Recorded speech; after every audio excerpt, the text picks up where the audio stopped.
6, 2011 Longmont City Council study session to order. Could we please start with the roll call? Mayor Dennis Coombs. Present. Council members Bagley. Present. Finley. Present. Levison. Here. Samori. Present. Santos. Here. Witt. Here. Mayor, you have a quorum. Okay, thank you. I'm going to change the order a little bit tonight. We're going to do the special proclamation first. It's a proclamation designating September 7th, 2011 as a Civil Air Patrol Day in Longmont, Colorado. So I'll go ahead and read the proclamation now. Proclamation designating December 7th, 2011 as a Civil Air Patrol Day in Longmont, Colorado. Whereas the Civil Air Patrol, CAP, the official auxiliary of the United States Air Force, is a nonprofit organization with more than 61,000 members nationwide, and whereas CAP is its Air Force auxiliary role performs 90% of the continental U.S. inland search and rescue missions as tasked by the Air Force Rescue Coordination Center, AFRCC, and was credited with the AFRCC with saving 54 lives in fiscal year 2011, and whereas the Civil Air Patrol is made up of pilots whose earliest members used their small private aircraft to search for enemy submarines close to America's shores, tow targets for military practice, transport critical supplies within the country, and conduct general airborne reconnaissance during World War II, and whereas the Civil Air Patrol is celebrating their 70th anniversary honoring World War II's unsung heroes and their devoted services to the United States Air Force. Now, therefore, I, Dennis L. Coombs, by virtue of the authority vested in me and the City Council of the City of Longmont, do hereby proclaim December 7th, 2011 as Civil Air Patrol Day in Longmont. And I invite all the citizens in the community to be aware of the special and vital services provided by the Civil Air Patrol.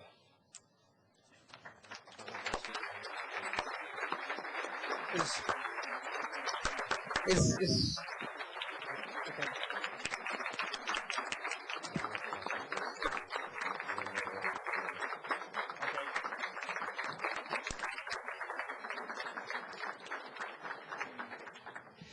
Is there anybody who would like to come up and say a few words from your organization?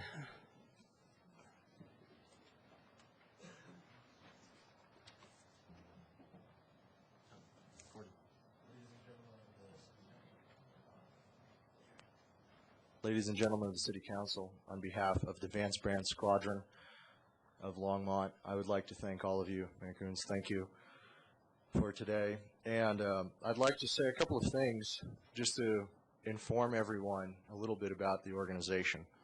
We meet at the National Guard Armory here in Longmont on Main and 15th every Monday night from 7 to 9 p.m. And all of you are welcome to come and join us. There is no secret handshake or anything like that. You're welcome to just come in. If you have friends, relatives that would like to come in and join, we welcome you. Over the last year, we've undergone a great number of changes. We went from having one cadet officer to having 4. We are increasing our activities for new cadets in order to help them integrate and be more comfortable within our organization through cadet mentorship. More importantly, we're also increasing the number of activities that we're going to be doing outside of Monday nights. Some of these will include search and rescue missions, emergency services, aviation, and aerospace.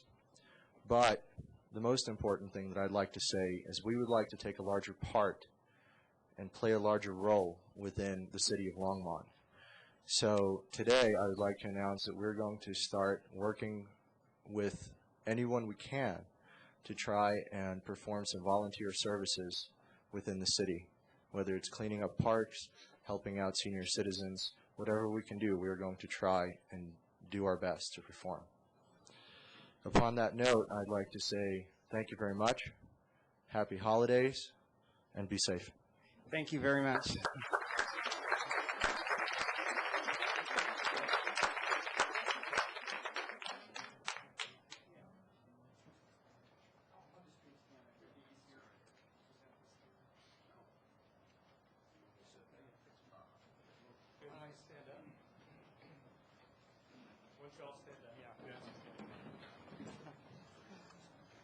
Thank you, Mayor.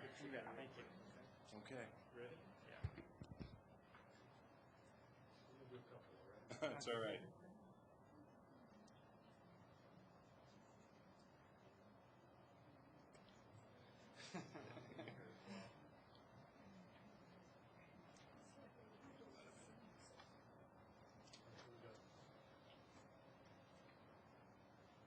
Thank you. Thank you.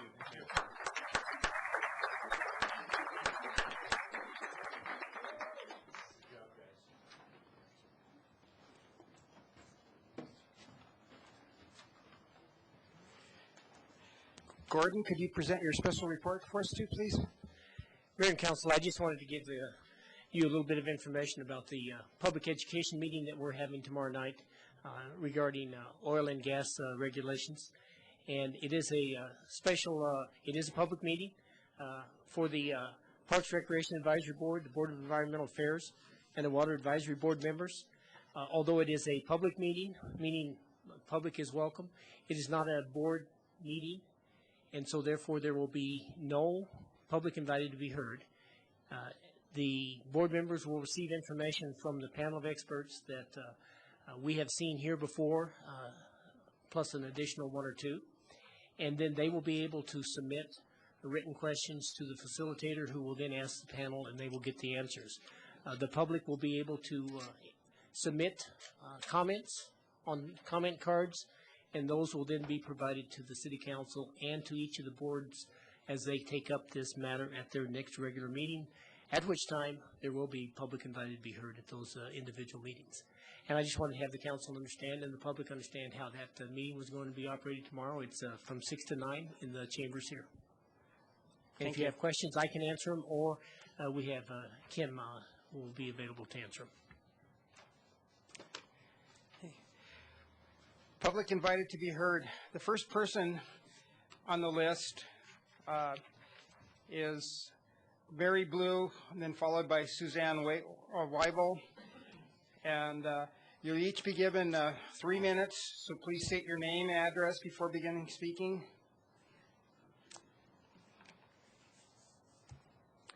Good evening, Council. I'm Mary Blue, and I live at 1460 Ajax Way.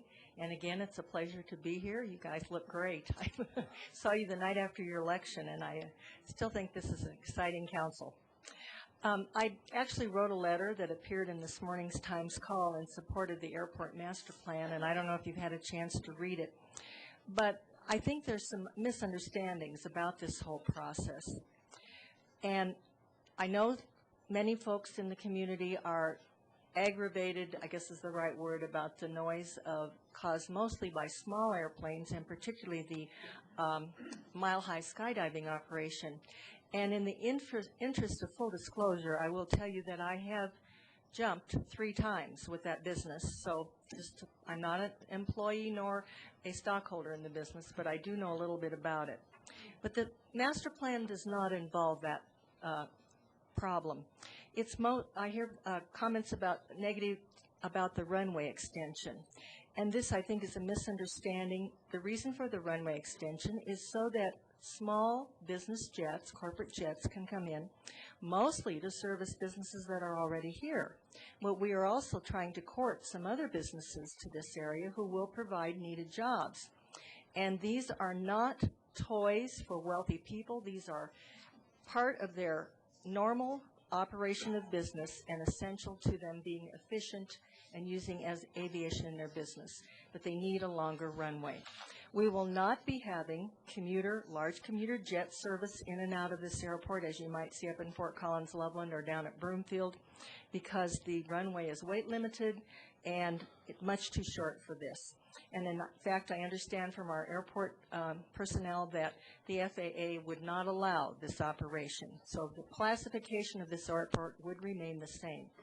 But we need to do some things that are just in the interest of visitor accommodations and also for the persons who have a hangar space out there. We need a visitor center. We need a rental car desk if someone comes forward with that. We need a rest area for crew and a restaurant, and most essential, we need public bathrooms out there. So please vote in favor to continue the process to support the recommendations of the staff in this regard. And thank you very much. Thank you, Mary. Next up, Suzanne Weebo, and Diane Wood. Hi, it's Suzanne Webble, 5735 Prospect Road, Longmont. I'm speaking on behalf of the Table Mountain Association, which is comprised of about 1,000 families located generally west of the airport. Why are we here? Because our neighborhood disproportionately bears the brunt of airport activity, and it's increasingly feeling like a war zone out there. We oppose any expansion of Vance Brand Airport. We successfully fought off proposed airport expansions in 1998, 2002, and 2004. We didn't need them then, and we don't need them now. There are approximately 350 planes at Vance Brand Airport right now. According to airport manager Tim Barth, of those airplane owners, only one, the owner of a new charter jet service, would really like to expand the airport. Why? So he can fly to Florida and Canada without refueling. Nobody has been able to identify any corporations who would come to Longmont if we had a bigger airport. They are quite happy to go to Loveland or Broomfield and to live in Longmont, where we still have a high quality of life. Nobody has been able to quantify the additional revenue or jobs that might accrue to the city if runway expansion were to take place. The economics just don't justify it. The current airport accommodates 77% of the piston fleet and 11% of existing business aircraft, including 2 kinds of turboprops and jets. We're mostly okay with that. If the runway were expanded 1,000 feet, it would accommodate 90% of the piston fleet and 5 additional kinds of jets, but still only 39% of the business aircraft. If the runway were expanded 1,600 feet, it would accommodate 100% of the piston fleet and 10 more kinds of jets, but still only 67% of the business aircraft. There are lots of reasons to support the thousands of citizens who don't want the airport expanded, not the few who do. I'll address only the fact that since 1950, Longmont encouraged growth all around the airport, and it's too late to add more, noisier, and faster planes to this recreational airport now. I have a short PowerPoint. If I can make it work.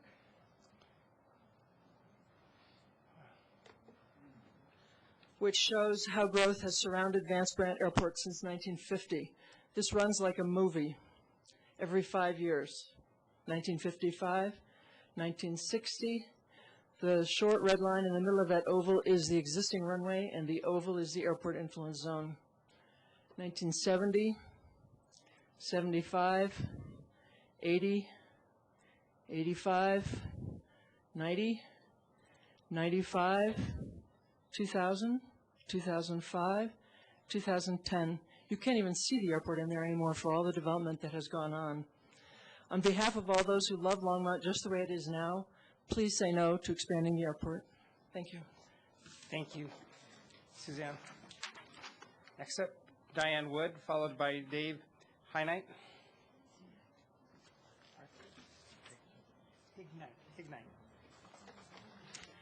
Good evening, Mayor and Council. I'm Diane Wood. I live at 6914 St. Verrain Road. Now, on airnav.com, they report 274 operations per day average during 2010 at Longmont Airport. With increased runway activity and general improvement of the facility, more traffic can be expected in the future. Daily observation shows those weekends with favorable weather experience at least double the daily average traffic. Those 548 operations are spread over about 10 hours. That is 55 operations per hour, or about 1 a minute all day. This happens without any traffic control. At the same time, there are hundreds of skydivers landing near the runway, gliders, ultralights, biplanes, prop planes, jets, the jump planes, helicopters. Ultralights buzz slowly along at a low altitude, and in the morning, hot air balloons drift by. All this happening over nearby homes and schools. More jet aircraft. The jet aircraft with heavier fuel loads will require a larger air influence zone. This means that more residential and school areas will be subjected to safety. A jet laden with fuel is more hazardous. Should an accident occur, there is more potential to do damage to property and, worse, to injure, maim, and kill people. Migratory birds and aircraft can collide. Open space and wildlife will be affected. Flights take off in the wee hours of the morning. I'm woken up by this. Who's doing this? There is no one monitoring the airport. And for security, TSA does not regulate these small airports. Terrorist hijackers trained at small airports prior to 9/11. Drug running is a possibility. You don't need a large truck to transport a couple satchels of illegal drugs, meth and prescribed drugs. Longmont Airport is 30 nautical miles from mass population Denver and 30 nautical miles from 4 missile sites. A terrorist could launch from Longmont Airport and bomb these sites. Airport Advisory Board asked Aviation to report on a 1,600-foot extension of the Longmont Airport. This would involve moving 75th Street. This expansion would be extraordinarily costly. The profit of the airport cannot justify this expense. No consideration given to quality of life for property owners. I do not oppose growth, but Longmont's past governments have thrown consideration for residents and neighbors to the wind. Many people have given much time and effort to speak out against airport extension. At times, we have been the subject of stifled laughter, smirks at council and advisory board meetings. However, we really care about the hecklers who laugh at us. We care about our life. We care about our neighbors. We care about our property. Do not extend the runway. Thank you. Thank you, Diane. Next up, Dave Hignite. That's followed by Dan Barry.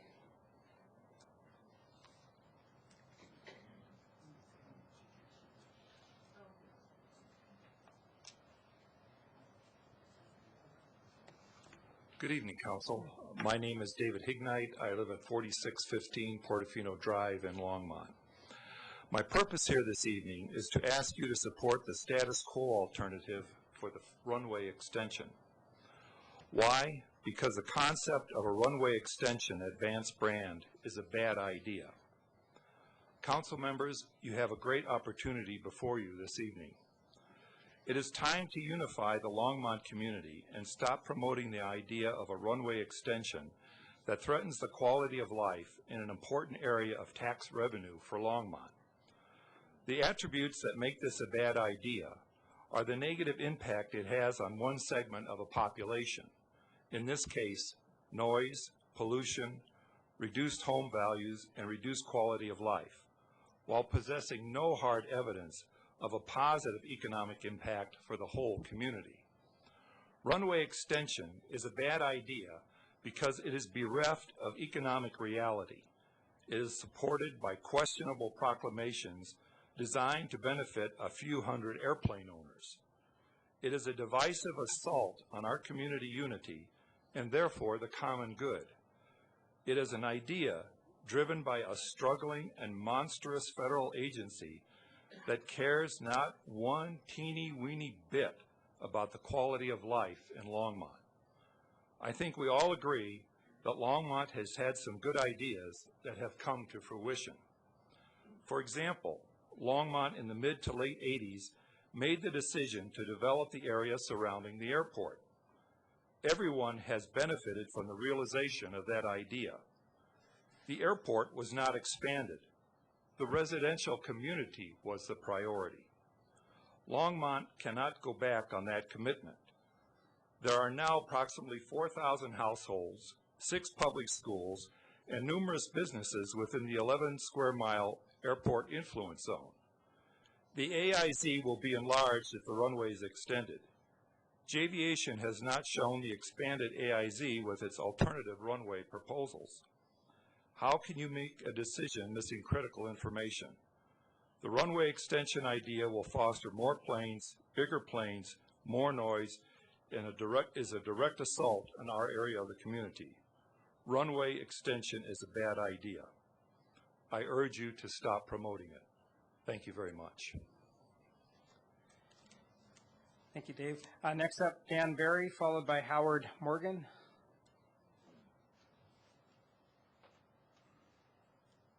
My name is Dan Barry. I live at 930 Champion Circle.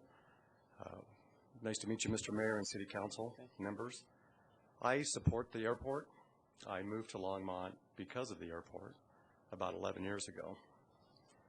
I am for improving the infrastructure of our airport, updating the facilities for pilot visitor centers. I am for actions that lead towards increasing the safety of our airport, especially in the Bravo 2 general aircraft category. In summary, I support the airport, and you have a tough decision, and what I've heard so far are assertions, and assertions are neither true or false. And I implore and invite the City Council to rely on your advisory board, your experts, to declare the truth or the falseness of those assertions. Thank you. Thank you. Howard Morgan.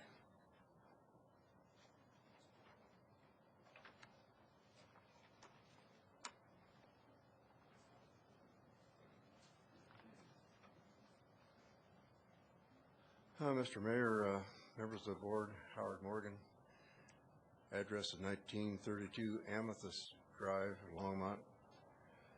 I've been a resident for about 16 years, and I've been a resident because of the airport. I'm also the chairman of the airport board, and we've been working on this master plan for several years now. There's really three entities that are important to the modernization of the airport. That is business aviation people who bring business here. The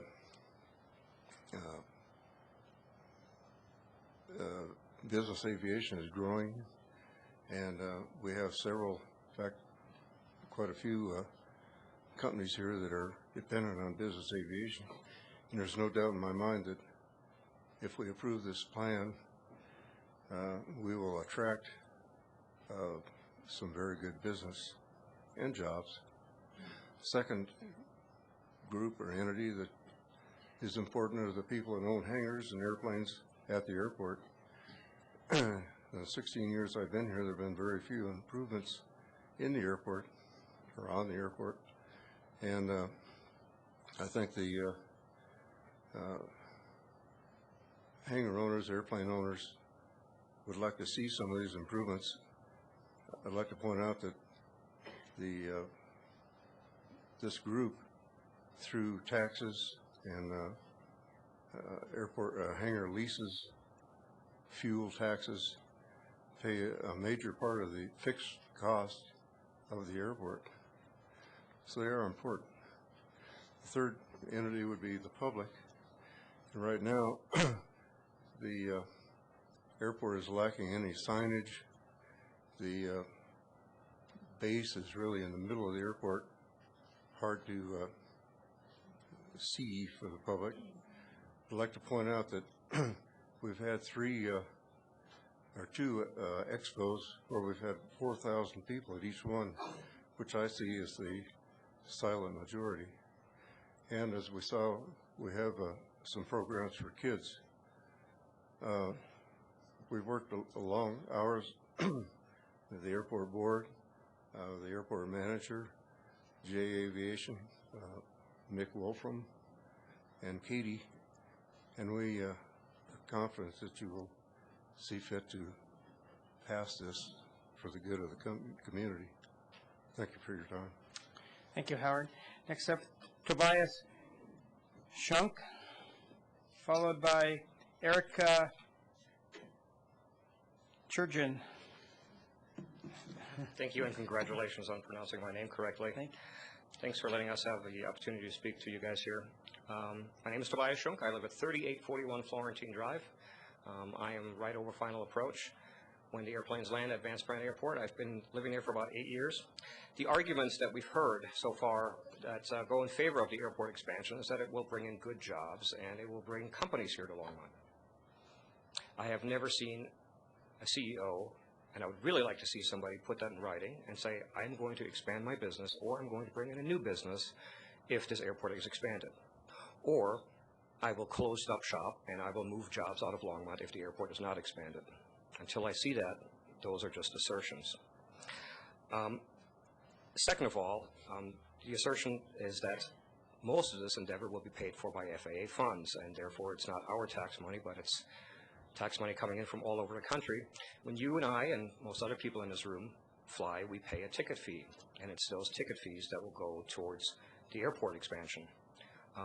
And what bothers me about that is that unless you're a private owner of an aircraft, you never get to benefit from that spending.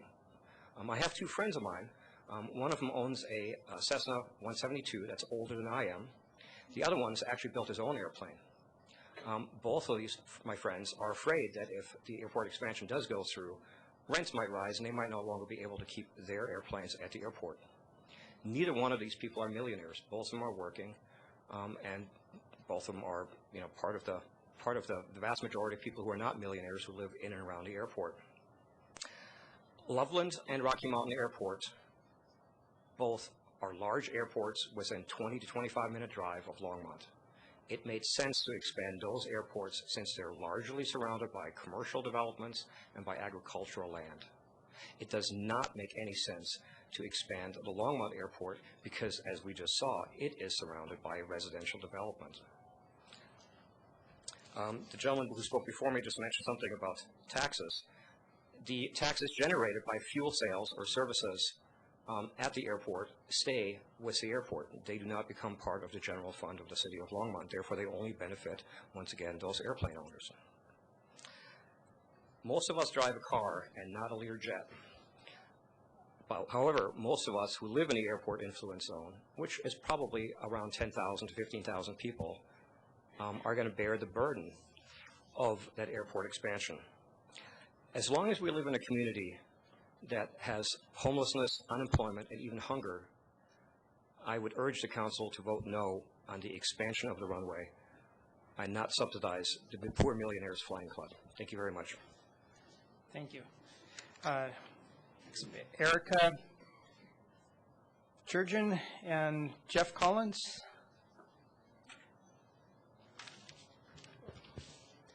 Good evening, Mayor Coombs and members of the council. My name is Erica Churgeon, and I live at 6274 Trevorton Drive. I moved here from New York City 21 years ago because of the quality of life this area has to offer. I'm opposed to my federal tax dollars being spent on an extension of the runway at Vance Brand Airport now or 10 years from now. I ask that you do not support an extension of the runway in the airport master plan. Current noise from the airport negatively impacts the quality of life so many people live here for. I can't imagine more air traffic or more noise as a result.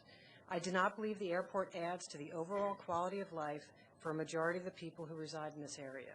In fact, with the extensive growth surrounding the area, ranging from homes, retail centers, and schools, the list of negative impacts to the community, including public safety, far outweigh the benefits for a special interest group. Please consider the long-term issue of quality of life and sustainable and smart growth when making a decision about including a runway extension in the current airport master plan. Please make the tough decisions to spend my tax dollars and yours on services and projects that will enhance all of our lives. Thank you. Thank you. Jeff Collins, followed by Jeannie Skoll. Mr. Mayor, my name is Jeff Collins. I live at 3159 Nelson Road. Mr. Mayor, members of council, I urge you to intervene in the master plan process for the airport. Unless you do, when it comes time to make a decision about the alternatives that are in the master plan, you will have no information on the jobs or economic activity that the current airport brings to Longmont or that the alternatives bring to Longmont. Some of the supporters of the airport use this report, which I'm sure you're familiar with, the 2008 CDOT study, to claim that Vance Brand brings 666 jobs and $47 million of economic activity to Longmont. That is not the case. This claim has absolutely no basis. A careful read of this report will make that clear to you. It's a long study and it takes a while to read it, but if you do read it carefully, you will understand that the figures quoted in this report are for Colorado, not for Longmont. So we have here figures which show the jobs created in Colorado by Vance Brand using a statistical method, which there is some criticism of, but let's leave that for now. This report does refer to 84 on-airport jobs, but the study does not tell us of those people are Longmont residents or if those jobs are part-time or full-time. So again, no information on the benefit to Longmont of the airport. The current airport master plan is expected to include an update of parts of this study, obviously the Vance plan related parts, but unless you instruct Aviation now to make a report for Longmont, you will again be getting figures for Colorado, which quite frankly are no use to you because you're not here to carry Colorado. I would expect you would want to know the benefits that the airport brings to Longmont, not only to Colorado, but to Longmont. And the only way you're going to get this information is if you give an instruction to Aviation now to make that study. Thank you. Thank you very much. Jeannie Skoll. Good evening, Mayor Coombs, members of council. My name is Jeannie Scholl. I live at 6274 Trevorton Drive, Longmont. I'm here this evening to express my continued concern over the potential extension of the runway at Vance Brand Airport. I've been involved with this process, and I do understand the recent update from the FAA regarding the funding for this potential project. I support their efforts to put their fiscal house in order, and I believe government at all levels should be doing the same. A lot of time, effort, dollars, and emotion have been spent on this issue to date. Many of us have been involved in several iterations of this exact issue over the last 15 years, opposing the potential extension of the runway. My hope is that you have carefully considered the reasons so many people are opposed to a runway extension. Mine were outlined to you in a letter that I wrote to you dated August 22nd. If you need any copies, additional copies of that, I'd be glad to leave it with you. So I ask, regardless of any future FAA funding window, that you put this issue to rest and do not approve a runway extension during the current master plan update or in the future period. Please, please, please consider quality of life, sustainable growth, budgets that support essential services for the community. Thank you. Thank you very much. Forrest Kaufman, followed by Steve Stearns.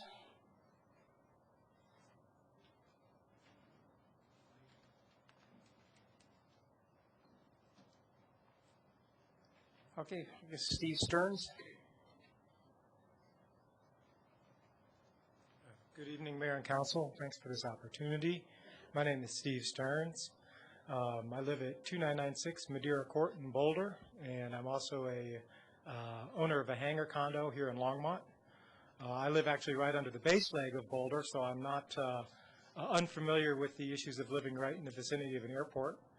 I'm here tonight really to cover three things. One is I wanted to thank you for your support of the airport and to ask you to continue to support the airport in Longmont. It's a wonderful resource for the community. It provides services clearly well beyond what numbers of the community have recognized. It also provides jobs, and it provides opportunities for kids. It's just a good resource that is worth supporting. The second thing I wanted to do is just to talk a short bit about a couple items that were mentioned by the second speaker tonight. She made an assertion that only one pilot was in favor of airport expansion. I doubt that's exactly what she meant. I know she didn't talk to me. I'm based at the airport. She never asked me if I was in favor of expansion or not. So I know for a fact she doesn't know that only one pilot out at the airport is in favor of expansion. She may have thought maybe only one particular aircraft would benefit. I can tell you that all aircraft benefit from a longer runway. Things don't always go as well as you'd like. And then the third thing I want to do is thank you for your support of the Civil Air Patrol. I had a son who was involved in the Boulder wing of the Civil Air Patrol. As a youth, he became trained and went out on numerous rescue missions on ground patrol, ground services. It's a unique organization, and I'm really happy to see you guys support it. and support the opportunity that comes from the airport. Thank you very much. Thank you. Next up, Skip Roberts.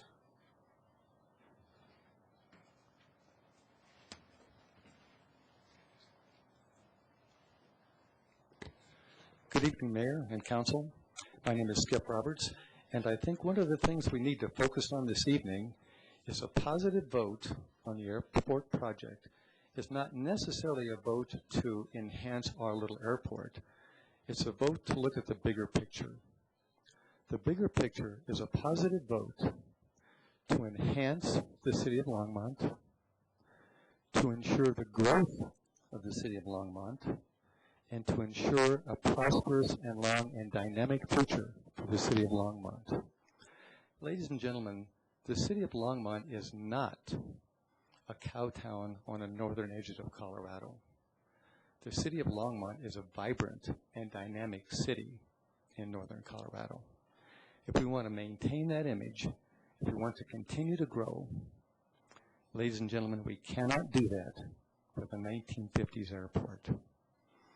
So I would appreciate you considering a positive vote, because actually a positive vote is going to help ensure a positive and dynamic future for the city of Longmont.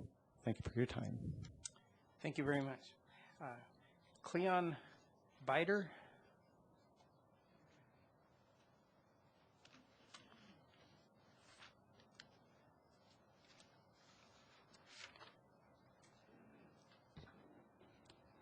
Good evening, City Council. My name is Cleon Bider, and I reside at 1854 Sunlight Drive.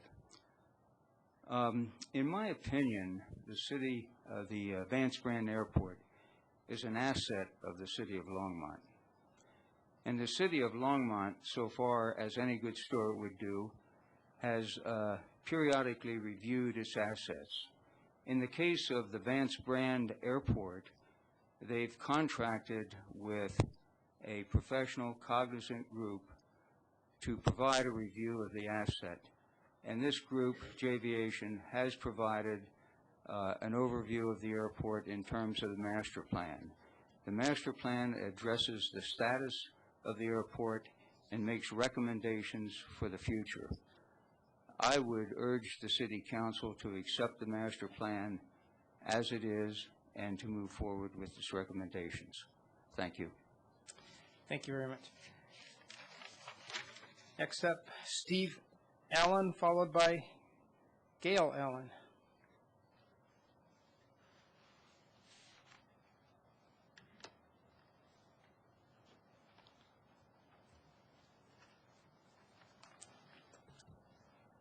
My name is Steve Allen. I'm a Longmont resident. Thank you, Mayor and Council, for taking the time to hear all of the residents of Longmont. An airport master plan should contain a realistic set of goals that can be achieved in a reasonable time frame. The master plan should not be a wish list or contain a set of pipe dreams that will never be funded or implemented. Based on recent FAA communications reported in the Times Call that indicated that the FAA would not be interested in funding a runway expansion at Vance Brand Airport anytime in the foreseeable future, it would seem prudent that the proposed runway expansion be removed from the master plan so our city personnel and monies can be redirected from pursuing a pipe dream to pursuing a more realistic approach to enhancing our community, such as revitalizing our mall, stopping the drain of the RTD public transportation from our community, and getting fast tracks to our community ahead of schedule. Accomplishing these goals would benefit all of Longmont, not just a select few.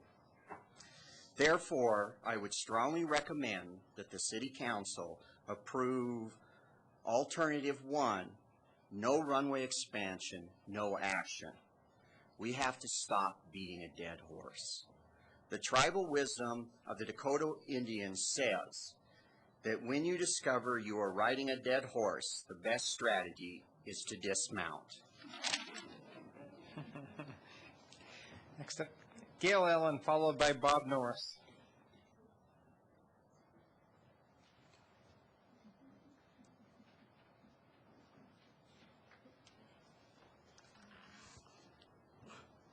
Mayor, council members, I'm Gail Allen. I live in Longmont. I'm a resident. As you review JVation's report tonight, I think it's important that the City Council pay particular attention to JVation's statements in Section 5.2.4 regarding environmental criteria. With regards to noise, it says, quote, "Any runway extension has the potential to change the fleet mix and the flight patterns of aircraft currently using the airport. As such, a noise analysis to include the development of new noise contours would be required to assess noise levels on surrounding communities." End of quote. This refers to the current airport influence zone. This infers that it will also expand with a runway extension. This means the airplane noise will affect more homes in our community and surrounding neighborhoods. The JVation report also states, quote, "The LMO is utilized by many flight schools based at other airports to practice touch and goes in order to avoid congestion at their respective airports." Quote, "Similar to our local training aircraft, it is estimated that 70% of the training operations that originated at other airports remain in the local LMO area." End of quote. Using estimates obtained by JVation is about 32,000 flight instruction operations that take place at LMO annually. Remember, this is only flight instruction. It does not include all the other operations that occur at our airport. This is a serious quality of life issue for those who live on the west side of town. It has been stated by our airport manager that he cannot control where pilots fly once they are airborne. Our current noise abatement procedures are unenforceable and do not protect the citizens of Longmont. If the runway is extended, that will allow more aircraft to use our airport. It is logical to assume that noise will increase accordingly. Mayor, council, the biggest asset of Longmont is its citizens. Please decide to choose no action, no extension of the runway. To do anything else is to fail us, your citizens of Longmont. Thank you. Thank you, Gail. Next up, Bob Norris, followed by Creighton Stewart. Hi, Mayor and Councilman, my name is Bob Norris. Live at 532 Ryder Ridge Drive, and I'm not here to talk about the airport. Give you a little break, but not necessarily a really happy story. You all know that the Butterball plant is shutting down. It's 353 jobs are going to be gone. Many of those people are Latinos, but not all of them. They all have families. They all, or at least many of them, may lose their homes if they can't find employment. And we think it's time to kind of step up and help them. Think of their children who may not have Christmas presents this year. We're already seeing clients to come in. Some of them were in yesterday, and we were on Channel 9 News discussing it. All of the nonprofits in town that help people for the many things are going to need all of our support.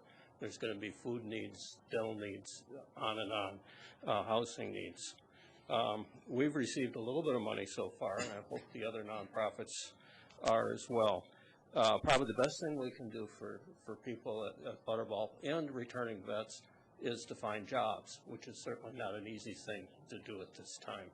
A lot of the people that work at Butterball have a number of skills. They've been there for 10 years, 20 years, 30 years. Some are electricians, plumbers, carpenters, so there should be other jobs out there for them. I would also like to mention that on January 24th, we're going to bring over here many of the graduates of our citizenship workshop, people who have become citizens, and I think it's a good time to honor them for their efforts to join us as citizens of the country. And every year, you know, I come in and offer a challenge to the council, see if they can have more people come to the El Comité dinner in February than the school board. You've barely made it the last 2 years. Maybe we'll retire the trophy if you do it 3 years in a row. This year, the speaker is going to be Stan Garnett, Boulder County District Attorney, and Polly Baca, which some of you may know, but not all, but she was the first Latina state senator. She's been involved in National Council of Raza and also in federal groups that promote Latinos in politics. So hopefully we'll see you there. Thank you. Thank you, Bob. Except Creighton Stewart, followed by Bernard Stoker.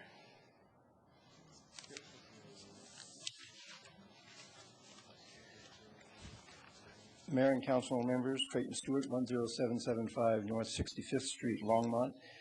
You've heard a lot from me lately. Let me continue. I prefer not to have runway extension included in the airport master plan. Actually, I don't want to see runway extension reflected in the airport layout plan. I differentiate between the two documents because while they go hand in hand, the extension if pursued will have to be reflected in the airport layout plan for funding to be considered. I know it's been said we are 10 years away from existing funding. I hope the economy improves faster than that, but I also hope that we can see the runway extension isn't needed. I strongly believe extension will increase airport impacts upon airport neighbors. I believe this every bit as much as others believe I'm wrong. Noise envelopes will expand, flight patterns will expand, airport influence area will expand. Not so much because of bigger aircraft, but because higher maximum takeoff weights will be calculated for current aircraft operations and those that follow. The heavier the load, the more and/or longer power application is required to lift that load. That means more noise distributed over a broader area.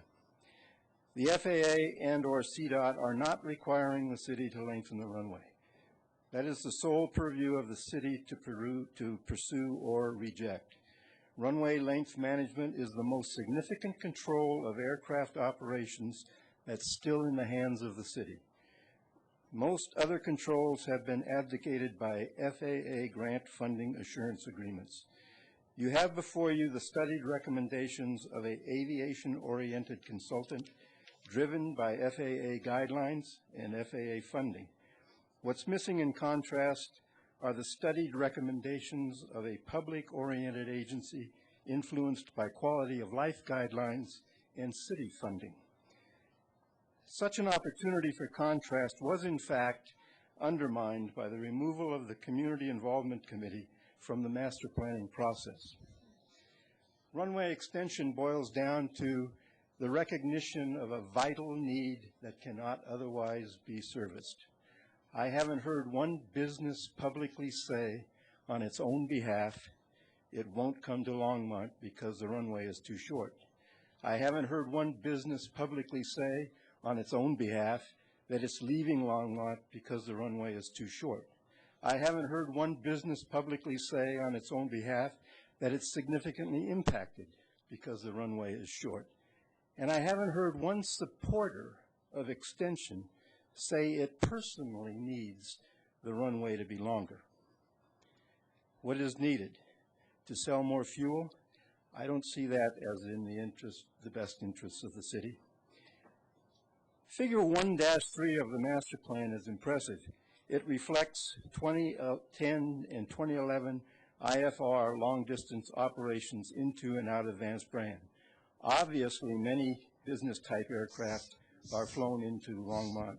Obviously, many business-type aircraft are flown out of Longmont. Your 3 minutes are up. I understand that, and I hope you can see your way clear to continue to keep runway extension out of the airport master plan and off the airport layout plan. Thank you. you. Next up is Bernard Stoker and then Ron Krenzel. Good evening, Mayor and Council. Bernie Stecker, 755 Windflower Drive in Longmont. I'm trying to keep it real short here. I think there's probably one major problem here, and that is noise. And the noise is basically the droning of this skydiving operation. And this is two separate things. One of them is the runway and the rest of the airport, and the other one is noise. And I sure hope that you can separate them out and take the recommendation of the Airport Advisory Board and approve this operation and the extension. Thank you. Thank you, Bernie. Ron Krenzel?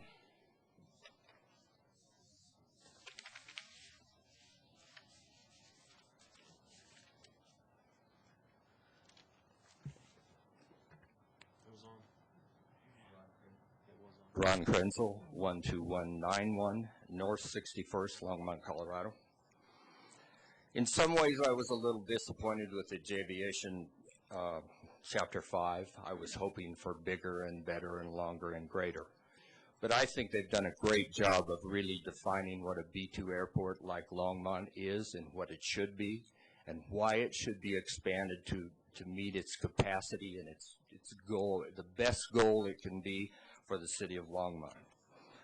I think it's unrealistic for people to think who are against this expansion that general aviation, corporate aviation, and commercial aviation is not a fundamental element of any economy locally or in the country in general. Without aviation, we would not have people transportation in the United States. I realize that most of this is commercial, but on the other hand, the few of us, in a way, that do own a small airplane, use it personally, professionally, and we believe that that adds a great quality of life for us. Maybe it doesn't for others.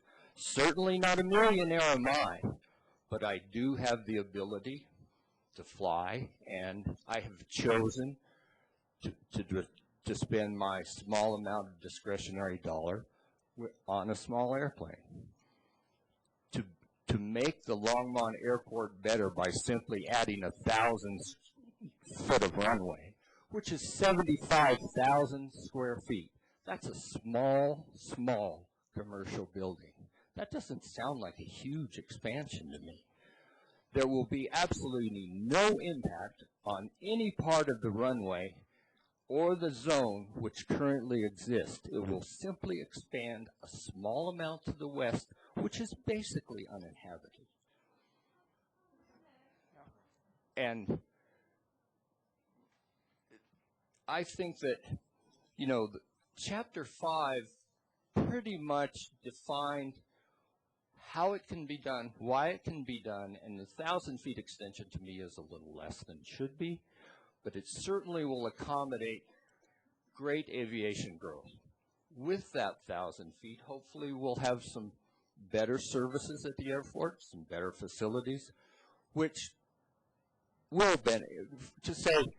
To go into an argument that says, well, will it really bring business into town?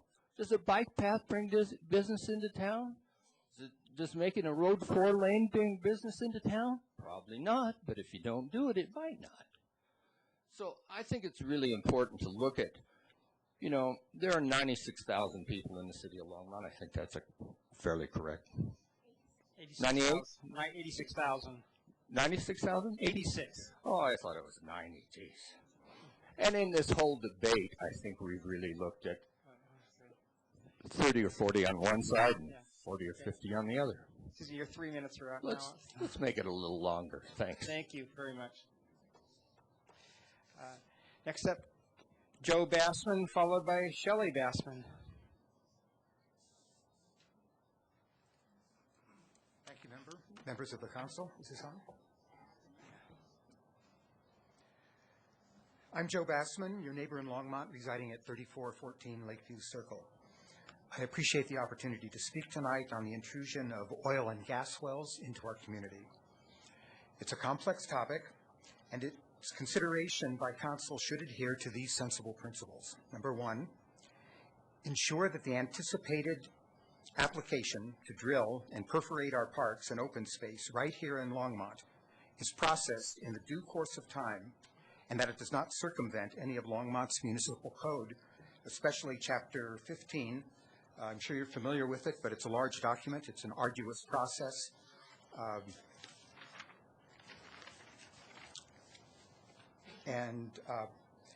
These regulations provide some protection from potentially dangerous and hazardous detrimental industrial activities.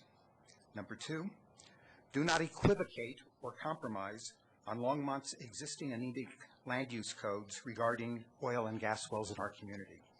Specifically, I'm citing an item from the Longmont Municipal Code regarding visual impacts and aesthetics. To the maximum extent practicable, a well site and production site shall be located away from prominent natural features such as distinctive rock and landforms, vegetative patterns, river crossings, city-owned and city-designated open space areas, and other designated landmarks. Number 3, City Council should instruct city staff to take extraordinary deliberation and exercise due caution in processing any and all applications that they receive for drilling oil and gas wells in our community. Especially, don't expedite the process for TOP, the take-or-pay oil company. Number 4, City Council should safeguard that all deliberation on this matter is done in the spirit of community. Encourage public input rather than accommodate it. Specifically, this is the notice of the special meeting that was referred to a little earlier. There is the statement on it. Please note this is a public meeting. There will not be public to be heard. Based on my reading and rules of the regulations of the municipal codes and of the experience I've had in trying to find notice and posting of this particular meeting, I believe that there is some question regarding the propriety of banning the public from speaking tomorrow. Number 5, listen to your community. I have something very important that I'd like to say publicly at the meeting tomorrow. I feel inappropriately disenfranchised, and it's questionable if the larger board meeting is in compliance with the rules and spirit of the law according to the foundational Longmont municipal codes. Therefore, since the special meeting of the boards has been hastily and quietly scheduled, since the legitimate, is that my time? Yep, sorry, you're up. Thank you. Thank you very much for listening. You got it. Next up, Shelley Bassman.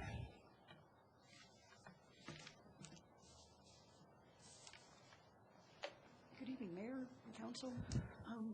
My name is Shelley Bassman. My name is Shelley Bassman. I too live at 3414 Lakeview Circle in Longmont. Thank you for that we can come and come and talk, and for your kind ears.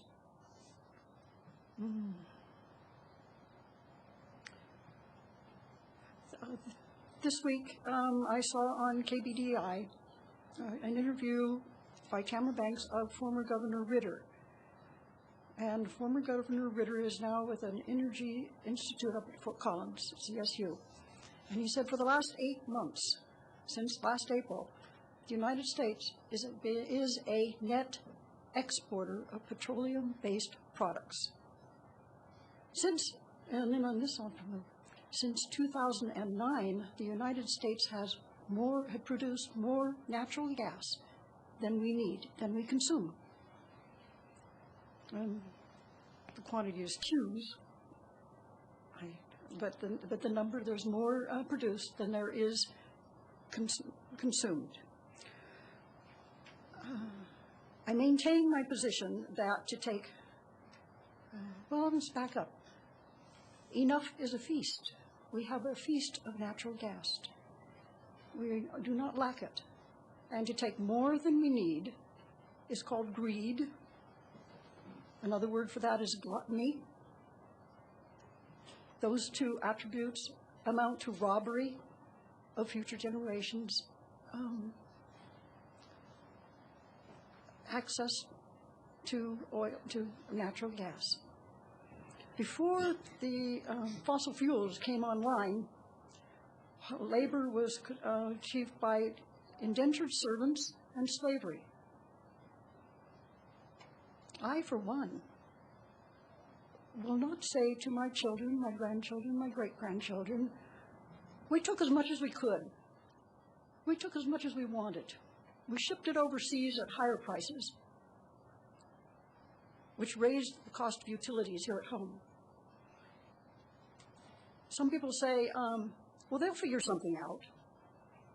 When I was in school, the something else that was going to come down the road was fusion.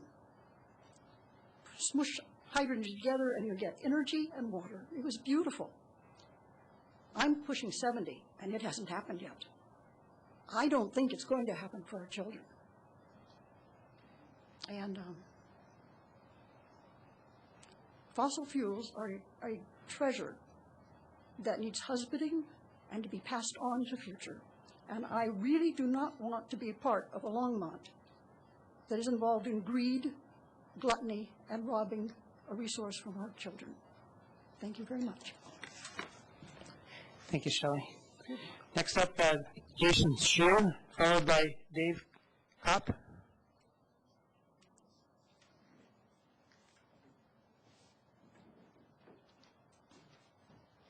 Jason Shear, 2405 Flagstaff Drive. I'd like to talk to you about approval of the airport expansion. I think it would greatly improve the safety of the airport. It would lessen the noise of the airport and the traffic in the area.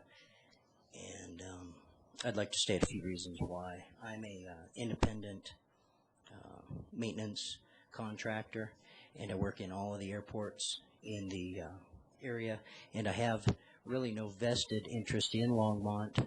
I do very little of my work out of the Longmont Airport. But as I see the increase of the light jets using the runway, their minimums are lessened by the length of the runway. And as the uses get more and more, the people are going to try to cram more and more stuff into those airplanes. And potential hazards could happen if their minimums are too low. For another thing, the corporate aircraft can't come into the area because the minimums are so low that their standards are high enough that they will not push the limits, but the private individuals will, and that's where problems could happen. But if we brought the FAA in as a, or gave them a vested interest in the area, then they could police the airport a little bit better, and some of the rogue pilots that don't fly at the designated altitudes could be punished or questioned for that reason. If corporate aircraft are allowed to come into the airport, corporate aircraft retain noise abatement qualities to their aircraft that would make them quieter, and they're in and out of the areas a lot faster than the aircraft that are just flying in the pattern. And if the aircraft, or if the airport was expanded, the increase of private aircraft wouldn't, the airplanes that are in the pattern now would still be in the pattern. You're not going to get any more or any less because the runway is expanded. You're only going to get that light jet aircraft traffic, and as I said, it will be in and out of the pattern before anybody even knew it. And probably nobody would even realize that the airport expansion happened and that jets were now using the airport. And again, the presence of the FAA would also help any of the other issues that the people have, because they're the only ones that can police any of those issues. Thank you for your time. Thank you very much. Next up, Dave Kopp, followed by Pamela Wick.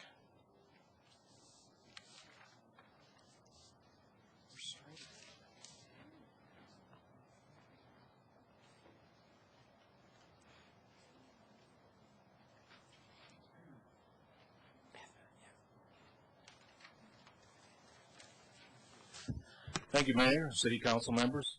My name is Dave Kopp, 229 Airport Road. I've been a hangar owner and a pilot out of Longmont for the last 11 years. And want to take exception, as did Mr. Stearns, Steve Stearns, on only one pilot out of 350 that are stationed there wanting a runway extension. I know hundreds of the pilots out of Longmont, and I don't know any of them that don't approve a longer runway. I also take exception to people believing that it'd be more noise simply because of a longer runway. If the runway was extended by 1,000 feet, I'm going to be quite a bit higher in the air by the end of the runway, so I think the noise will dissipate. On the small jets, I certainly have looked at a lot of them and that have taken off out of Longmont, and they are very quiet, and they too will be much higher in the air at the end of the runway. I support the master plan as it's written, not just on the runway extension, but also on the facility expansions and virtually everything that's in there. For the past 10 years, I've worked with the building department in Longmont, trying to get facility expansion in my hangar at Longmont, trying to get water and sewer in my hangar. It's happened just recently. Last year, we actually got some progress on the west end of the airport, but still no movement on the east end. And it seems like a minor thing, but the older you get, the more you need a restroom more often. So a little gift for getting older.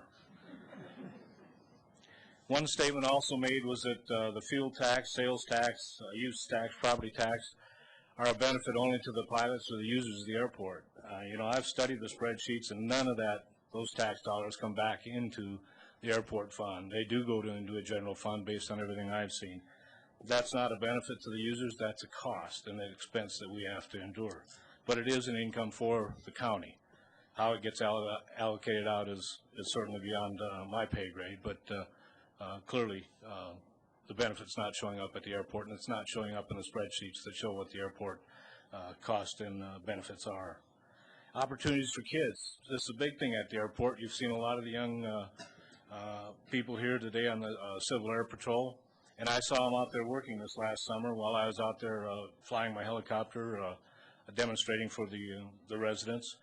And it was a long, hot day for them. I saw them after that.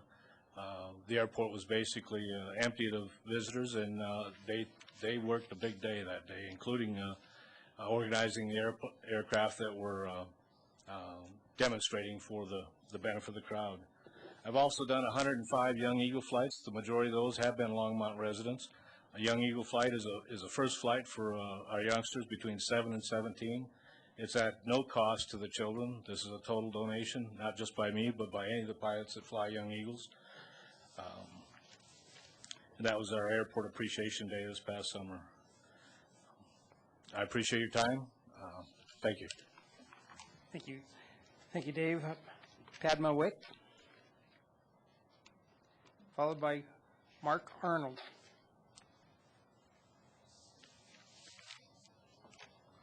Good evening, Mayor Coombs and City Council members. In many cases in this country, the social contracts and promises are easily broken. People are left to do the work their elected representatives should be doing on their behalf. This leaves people overwhelmed with issues in addition to normal obligations of work and family. And that may well be why you see only some of the residents of the 4,000 households in the airport impact zone here. These thousands of residents provide a great deal of revenue to the city, not only from their property values, but many other sources of revenue from the city, for the city. And that revenue is actually much greater than the revenues from the airport. When their property values go down, city revenues will also go down. The argument that companies will not locate here rings false to me because Amgen and other companies have located here. Many companies have located in the city of Boulder, which has a much smaller airport. And why is it that a resident of Boulder would prefer to see the Longmont airport made larger instead of having his own airport larger? It is also not true that the size of an airport determines the quality of a city. One example is, again, Boulder, but there are many other examples as well. I grew up in a wonderful city that had a very small airport. In 1988, City Council made a decision to approve the development of homes and schools in the airport impact zone. That was an implicit promise to keep the airport at its current size, because airports with larger runways do not have homes and schools in such close proximity. I want to remind you of the agreement that was made when the southwest part of Longmont was developed. to expand the size of the airport after allowing development around it is to break a promise, and I urge you not to do that. Thank you. Okay. Oh, excuse me, Pat, okay, you forgot to say your name and address. Oh, I'm very sorry. My name is Padma Wick, and I live at 4213 Frederick Circle, which is in the airport impact zone. Thank you, Padma. Next up, Mark Arnold. Hello, I'm Mark Arnold, 8243 Cattail Drive. Welcome to the new members and welcome to you, Mayor. I operate two businesses at the Longmont Airport, Rocky Mountain Soaring, which provides glider rides and scattering services, as well as Rocky Mountain Jet. We are, at the moment, the only jet charter service available from Longmont, providing nonstop service to approximately 5,000 destinations nonstop. The aircraft we currently own, the hangar that we already own, and the jet that we have on order, the additional jet that we have on order, represents a desire and a plan that we are implementing to invest $8 million in the Longmont area in terms of direct operating capital as well as investment capital. I've been challenged by many speakers prior to my address to say who won't come if the airport stagnates, and I would say I'll raise my hand. Without an extended runway, jet charter service at Longmont Airport is a seasonal business at best because as the temperatures rise, runway requirements grow, and we cannot provide our service economically. When people say corporate aircraft don't generate business, I would challenge them on any given day to talk to our charter customers. When our charter customers, who are primarily business people, contact us, and there were 182 quote requests in the last 18 months at this location, which is a small fraction of the requests that our national fleet receives and services, there's only one question: how quick and how fast can you get me to point X? And we then go to the charts, we look up the runway lengths, we look up the other facilities, and we come back to them with a recommendation.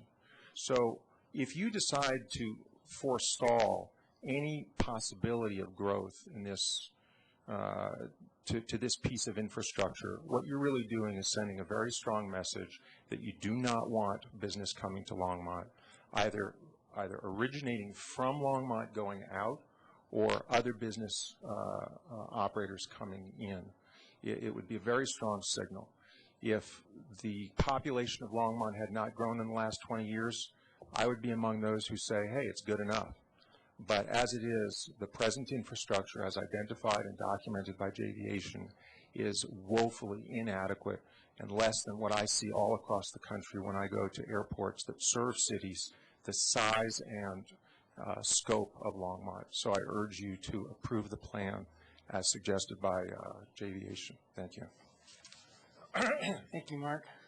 I'm going to suggest that we take a 10-minute recess before we, is that okay with everybody?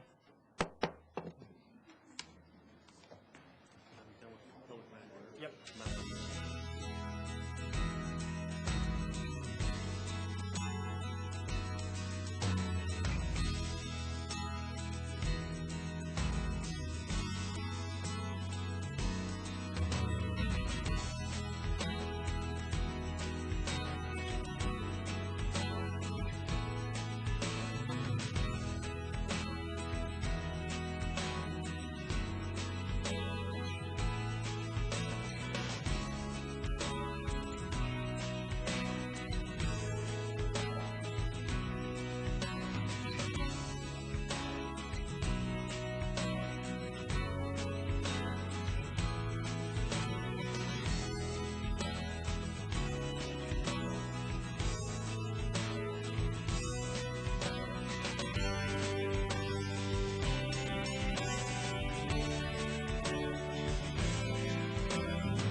All right, could we bring the session back into order? Could the city manager please introduce the study session items? Mayor and Council, the first item will be introduced by Tim Barth, the airport manager. Thank you.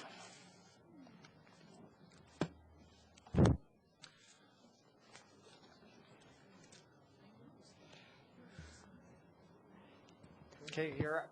Okay. Good evening, Mayor, members of council. Tim Barth, the city's airport manager. Before you this evening to present Chapter 5, the alternatives analysis for the airport master plan. I realize that for three of you, this is some new territory that we are covering this evening, but as I understand it, we did get you the first 4 chapters of the master plan, so we're hoping you had a chance to peruse them. And as we go through our presentation tonight, we're going to recap a little bit of that information. If you have questions along the way, please feel free to ask us.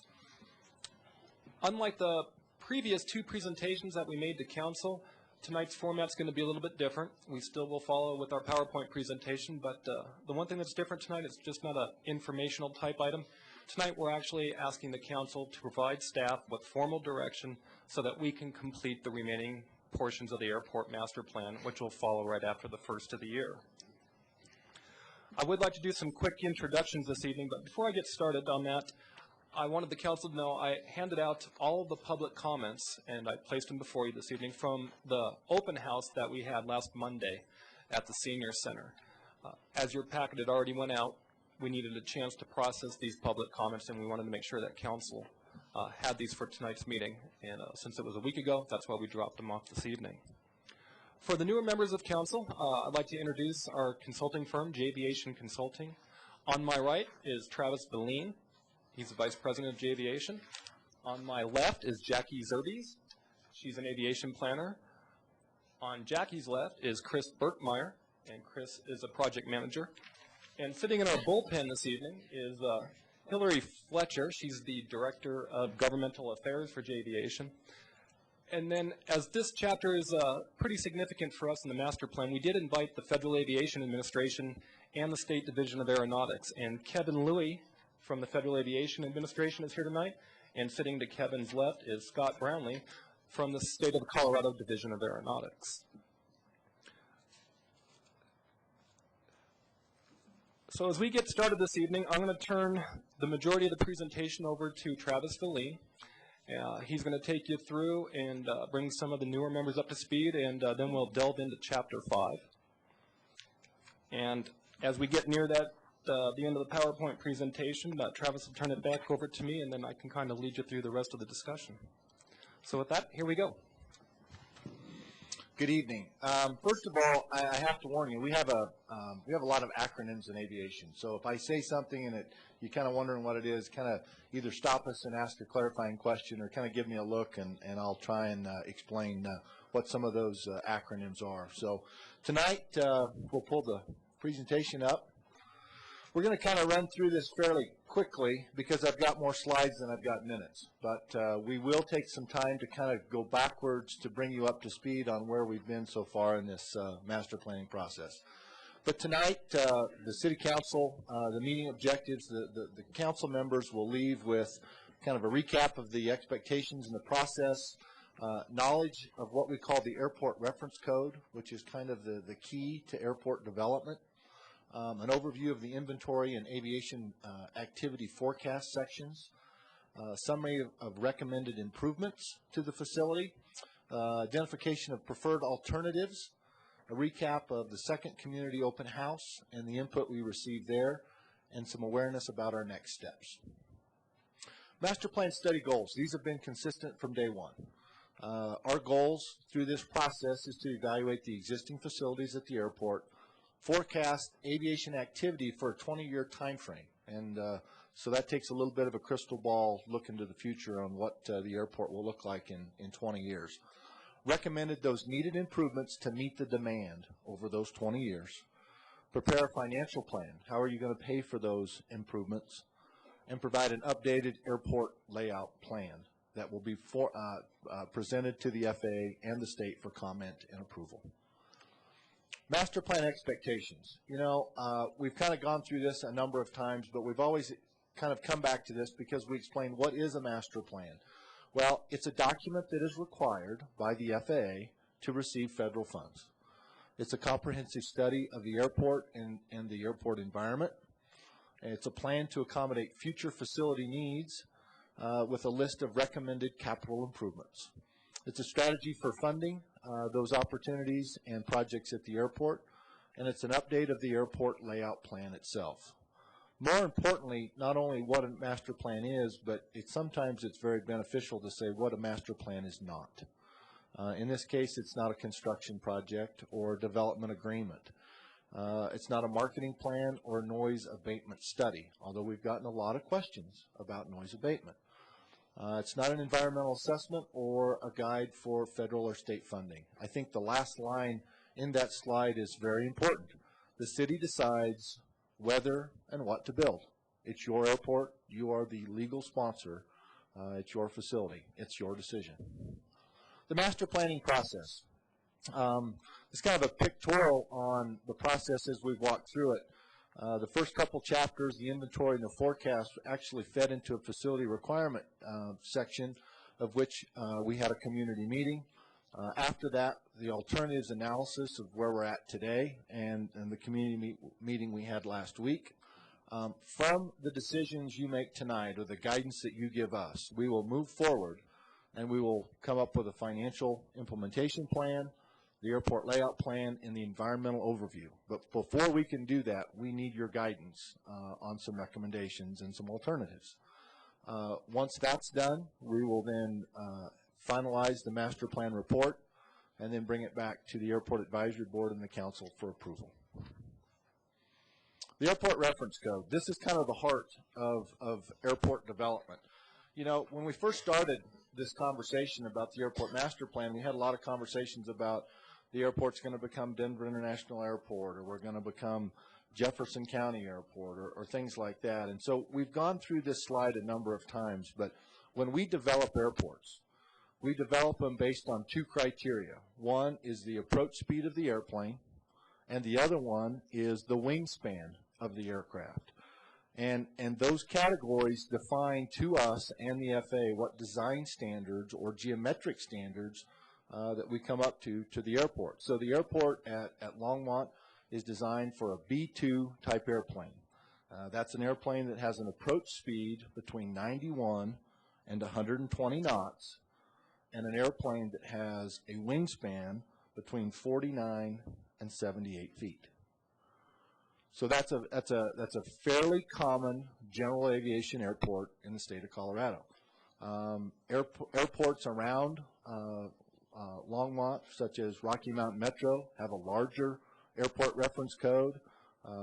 Fort Collins Loveland is actually a C3 type airport. So there's different design categories that go with those airports.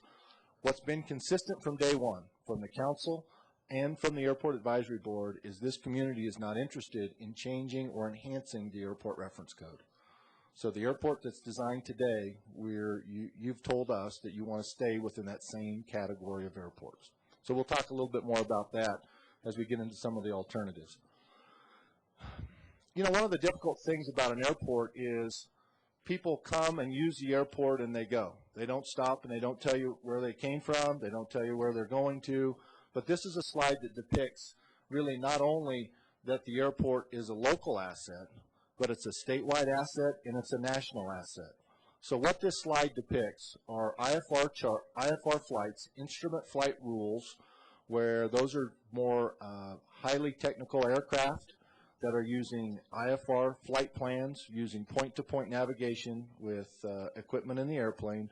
They file a plan with the FAA. So from May 2010 to May 2011, we pulled all of those flights that either originated in Longmont or the destination was Longmont.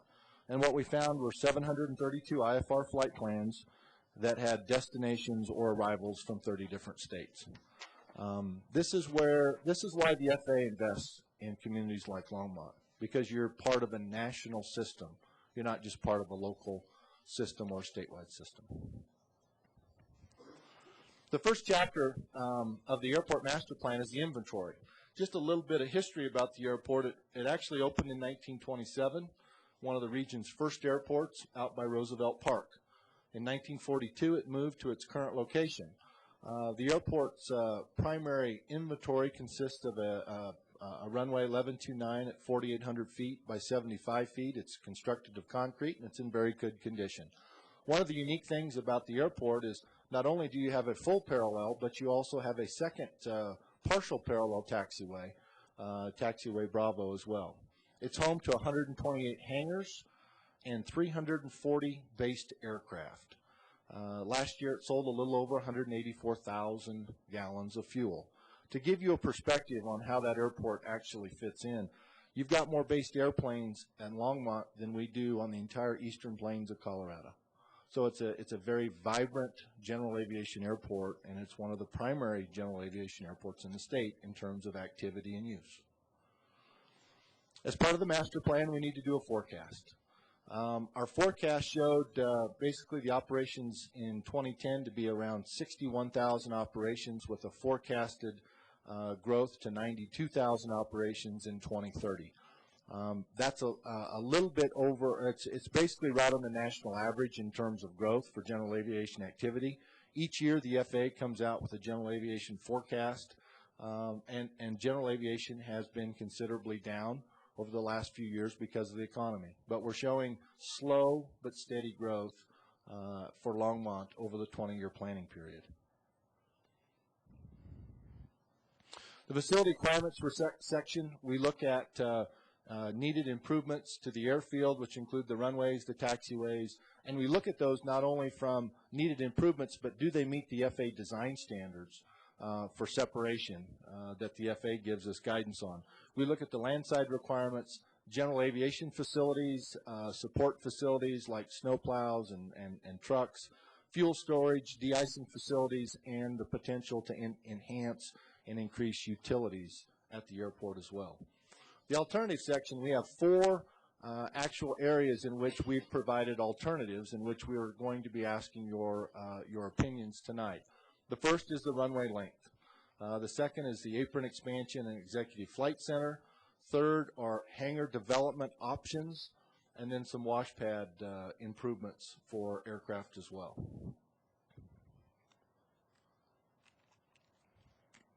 Let's talk a little about runway length. The first thing we want to do is kind of demystify how is runway length determined. First of all, there are a number of factors, but the primary factor, limiting factor, is altitude. The higher the altitude, the less performance the airplane has. It's no different than when the Broncos play somebody on Sunday afternoon. It has an impact to aviation as well. The temperature is a factor. 88.9 degrees, which we look at the hottest month and the hottest days of the high of each of that. So we have two things kind of in essence in a negative way. It's a very hot temperature here in Longmont in the summer, and we're at a high altitude. The other thing that we look at is the wind speed and direction and the runway gradient. Are we taking off downhill or uphill? But the primary indicators to runway length at Longmont are the altitude and the temperature. So it's really not rocket science in determining runway lengths. So the FAA provides us some advisory circulars on how we determine runway length. One of the things that they do is they make a recommendation for airports like Longmont that what they'd like to do is serve 95% of the general aviation fleet in the B2 category, staying in that design category. They would like the runway lengths to accommodate 95% of those aircraft in the fleet. Why 95% for an airport like Longmont? Well, that's because it applies to airports that are primarily intended to serve medium-sized population communities. So that's, you know, in essence, when you start to think outside, well, is Longmont of medium-sized? Well, when you start to think of places like Holyoke and Lamar and communities like that, you can kind of see that, yeah, although Longmont is small, we're really not that small compared to most of the GA airports in the state of Colorado. Then the FAA takes it to the next step. It says if you are communities located on the fringe of major metropolitan areas, they would recommend or they like to see 100% of the GA fleet in the B2 category. So when you run those curves on the bottom, those are the temperatures. To the right side of the curve is the altitude. Basically what you get is a maximum length of 6,300 feet that designs all the way to 100% of the fleet. So that sets the very top end of the runway length. So from that, we started to look at the runway alternatives and run through an analysis of that. So the first runway analysis is no expansion. So with that concept, today you serve approximately 77% of the piston fleet with the runway length that you have today at Longmont. Of the business aircraft that use the airport, that serves about 11%. So those are the percentages that you meet today without any extension whatsoever. Total cost of that is about $17,500. That's because we need to pick up an easement in the runway protection zone, which is a zone that sits off the end of the runway to protect people and property on the ground. The second alternative is a 500-foot extension, and you can see what happens to the length or to the percent of the fleet that's covered by that. So we go to 84% of the piston fleet, 28% of the business jet fleet that currently use the airport. Acquisition of 14 acres, and then of course the construction cost of a total of about $2.95 million to get 500 feet extension. On the third alternative, which is 1,000 feet, we then grow to the piston fleet of 90% of those airports in the B2 category, and then 39% of the business aircraft that currently use the airport. Acquisition of about 25 acres, the total cost of about $4.95 million. Again, these are all alternatives that lead up to the maximum extension of 1,600 feet. Alternative 4. Now we're going to take a little bit of time because we start to cross over into a different threshold, and I'll explain to you. This is a 1,200-foot extension. You can see the piston fleet is 92%, and the business jet is 50%. But the thing that you will see is the acquisition of 35.9 acres. There's an impact to 75th, but you'll see there's a total cost of $47.9 million. And you're going to go, well, wait a minute, what just happened? We just extended an additional 200 feet, but the cost went through the roof. Well, we've got a little phenomenon that happens in Colorado where once we start to extend the runways beyond a certain point, we start to attract a greater number of business jets that fall outside of the B2 category that fall into the C2 category.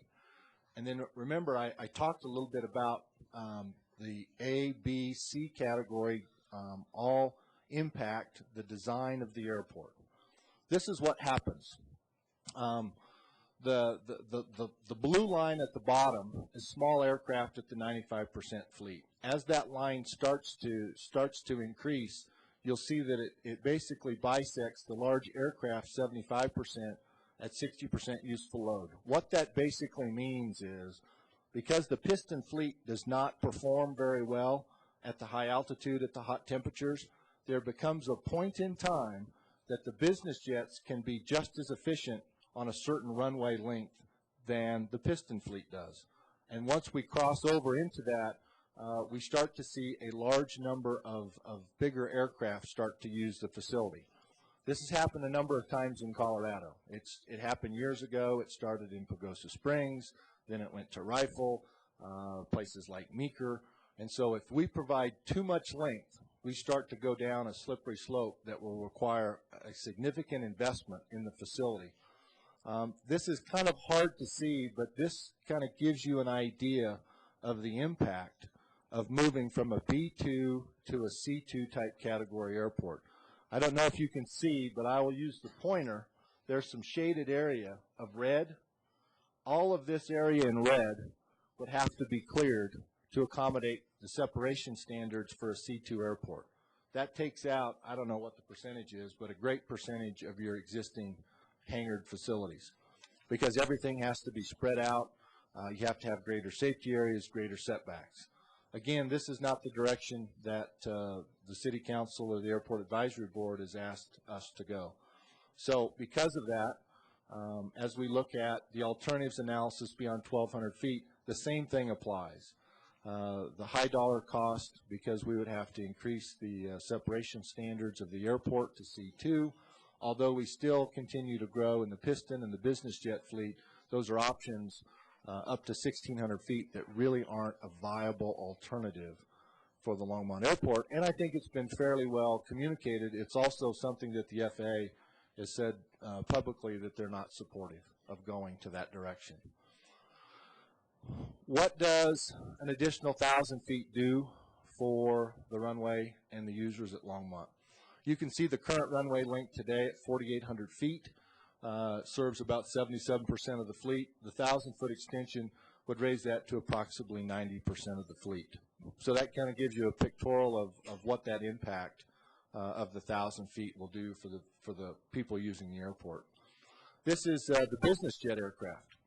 We're clearly not able to accommodate as many in the business jet fleet, but we do provide a greater utility with the 1,000-foot extension from the 4,800 feet to the 5,800 feet. You can see the average is about 6,100 feet of needed length. This is just a chart that shows all of the recommendations from a no runway extension all the way up to 1,600 feet. We are recommending an extension of 1,000 feet. You can see it highlighted in the middle of your screen, and why we're recommending that 1,000 feet versus the 1,200, the 1,400, or the 1,600-foot extension. Now I'm going to turn it over to Chris Birkmeyer. He's going to walk you through some facility requirements that are not associated with the runway length. So, Chris? Thank you, Travis. I want to take a moment to step back actually to Chapter 4, where we talk about facility improvements and summarize a little bit what was stated in Chapter 4. I'm not going to read this table to you. We're going to show you some of these graphically as we move through it, but I do want to point out a couple items that are a little bit more difficult to show and discuss those for you. If you look at Section 4.5, Instrument Approaches, one of the recommendations we have is an approach study for improved approaches, and this would help bring down the requirements for the approach minimums at the airport. And the other idea with that would be that you could go to a non-precision approach on the runway 11 end of the airport as well. Another item I'd like to point out here is the remote communications outlet. This is a system that would allow pilots to talk by the radio directly to TRACON in order to file their flight plans as they're taking off. Currently, they have to do that with a cell phone, and that can be sometimes unpredictable. The next item I'd like to look at is the airport security, Section 4.10. One of the things that we would like to recommend there is to conduct a security assessment and develop an airport security program. Currently, there is no security program at the airport, so we'd like to take a look at studying that to see what implementations may need to come in with that. The last item on there is Section 4.15, utilities, and this is to look at extending water and sewer utilities to the south side of the airport to support those hangar developments in that area. It's kind of difficult to show where those might end up being, so at this time we're just going to discuss it with you. The next item we have here is looking at the overall airport. We're going to start dropping in some of the items that are on the list for facility improvements. First item I'd like to talk about is perimeter fence.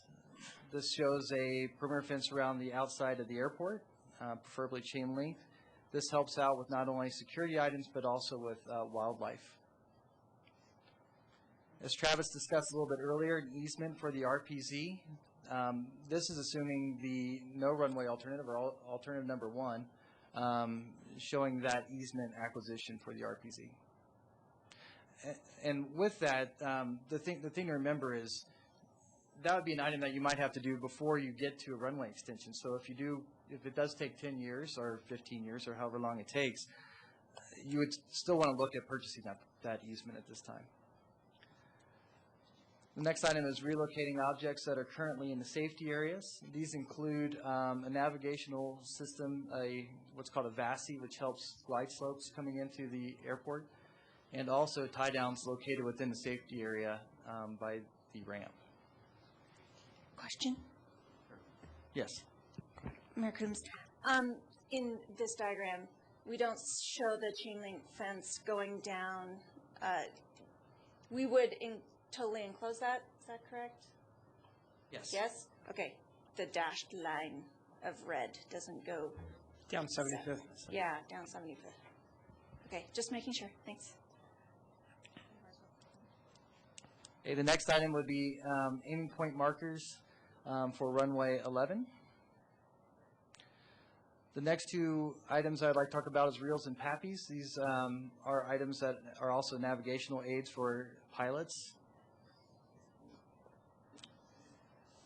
The extension of Taxiway Bravo is currently being worked on by the airport's engineer. This would include not only extending Taxiway Bravo, but also the next item, which is looking at some concrete panel replacements possibly, and Taxiway Bravo is a maintenance item. This helps improve the safety of the airport by giving that parallel taxiway and reduces midfield incursions. Another item that is a requirement of the FAA is looking at holding bays at both ends of the runway. What these are is it's an area for pilots to do run-ups, basically gets them out of the way of other aircraft as they're getting ready to get onto the runway. The original holding bays were designed under a previous advisory circular, which the standard has since increased in distance. So these are increases to standard that we'd be taking care of. Another item is to pave the vehicular service road. Currently it is done with asphalt millings. One of the keys to an airport is keeping it clean. If you ever go out on a runway, you'll notice that it's very clean. And when you have the vehicle service road, even with recycled millings that might be pretty bound up, you still have the potential of having increases of gravel and so forth on the runway that have to become a maintenance item for the airport operations. So that is kind of the punch list of facility improvements that were recommended or required from Chapter 4, and I'd like to move on now to some alternatives for apron expansion and General Aviation Flight Center. I'm going to show a couple different options here, and we don't necessarily need to whittle down one alternative at this time for these different options. These are what we really would like to do in the master plan is reserve space for future use. We're going to talk about different alternatives that are user-driven. So as we get to the point of need, then you start to look and say, okay, how has the need at the airport changed? And what do we need to accommodate at that time? We'll look at that as we go through it. All of these will go to design configuration standards requiring certain separations. We want to make sure that the FBO becomes visible to transient aircraft and trying to keep transient aircraft as close as we can to the FBO. So the first alternative that we have presented, well, first off, let's talk about the apron expansion. If you look at the bottom right hand of that exhibit, you'll see a blue area that's a large rectangular shape. This is an eastern expansion of the existing apron. This is common on all the alternatives that we're going to show you, and this would be a piece of pavement that it's the most logical place to put it. It's the most efficient. It works best for airport operations. You wouldn't necessarily have to build this all at one time. You kind of build it piece by piece as you go along. But it is a constant through all these alternatives. So one of the things we do have is an east apron expansion, and that's the area we're talking about when we talk about that. Now we're going to move into the General Aviation Flight Center and looking at that piece of the puzzle. If you notice the big yellow box in the middle, we have 6 jets, turbo prop jets parked in that area. This alternative comes more towards 80 tie downs and 6 turboprops, being a little bit geared towards the tie downs more than the turboprop jets. It relocates the existing FBO at the airport to replace that building, and that building could then be upgraded to house other facilities such as a restaurant or so forth at the airport. And it would also increase the parking at the airport in the vicinity of that FBO. Alternative 2 is a little bit different. This leans a little bit more towards more of the turboprop and jet parking and reduces the number of tie-downs. The FBO building is once again shown as being relocated slightly, and that allows us to squeeze in some parking. The key to this is that in both of these, we're pushing the FBO building back to gain apron space between the taxiway and the FBO building. The third alternative we're showing here is to locate an FBO closer to the entrance of the airport. This has 42 auto parking spaces, 80 tie-downs, and requires a little bit more apron to be constructed. It does not necessarily improve the ability to house more of the transient jets. When we look at these all together, what you'll notice is the price is pretty similar, $2.49 to $2.75 million for all three alternatives. That's why we say we don't really need to probably be looking at an alternative selection of these right now. It's just to make sure that we want to show a reservation for future development in these areas.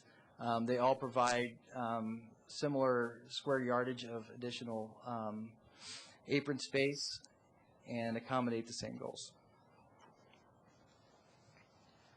Next item we're looking at is hangar development. This is another one that we don't necessarily need to say pick alternative 1 or 2 for us to move forward with at this time, but it's to show you two different scenarios that could play out at the airport, and we'd like to show these as future development areas as well. This first one shows two large, more of a corporate hangar type feel, along with 6 smaller hangars by the entrance of the airport. The second one changes the focus more towards the smaller hangars. So this is where you get into, where does Longmont go when we get ready to build more hangars? Are we looking to bring in more of the condo hangars, or we have more users who prefer the smaller hangars? These two items, like the last one, have a similar cost. Keep in mind that the hangar cost itself is provided by the hangar user unless the airport or city decides that they want to own and operate a hangar. So when we look at the cost of these, you're really looking at the cost of the apron up to the hangar itself. The hangar cost would be a private investment. The next piece we'd like to look at is Southside hangar development. This is a space reservation as well. We do not see the need in the foreseeable future to do development on the south side of the airport. This would be a reservation of space that is consistent with the existing leases on the airport. So the next piece is replacing the cars and all that good stuff. So we look at maintenance facility to house airport equipment. I want you to note that the pictures we have shown here are not necessarily what we would expect to see here. They might be a little bit large for what you would expect at Longmont. But there is a need for a mower, sweeper to help out with some of those debris that we talked about that accumulate on airports, and also to start being able to do snow plowing itself from the airport staff. The next item I'd like to talk about is wash pads. So we have this equipment and it needs to get clean. The other thing that needs to get cleaned on airports is airplanes. So just like you go wash your car, there's a lot of airports have a wash rack that allow you to go wash a plane. This is something that can generate revenue for the airport. And we've looked at 3 potential locations for that operation. The challenge to this is always getting utilities to these locations. The utilities at the airport are a little slim, so that becomes the driving factor with it. With those alternative locations, alternative 2 is the recommended alternative due to its proximity to the existing utilities. Next item is fuel tanks. Currently, the airport only has a 2,200-gallon Jet A fuel tank. This can cause operational issues for the airport and can minimize potentially the fuel that they can sell during busy periods. So one of the things would be to upgrade to a 10,000-gallon Jet A fuel tank. Some miscellaneous items that are also included on the list. Well, we talked about the remote communication outlet a little bit earlier. Additional airfield lighting, this could be part of security, but also helping out with some more of the nav aids on the airport. Some restroom facilities. I think we'd heard some public comment about that a little bit earlier, some desire for those out at the airport. And then other roadway improvements that could include some entrance roads and also service roads on the airport. At this time, I'd like to turn things back over to Travis, and he'll talk to you a little bit about the community input that we've had throughout the process. Okay, real quick, we've got a question here. Go ahead, Councilmember Santos. Thank you, Mayor Coombs. Chris,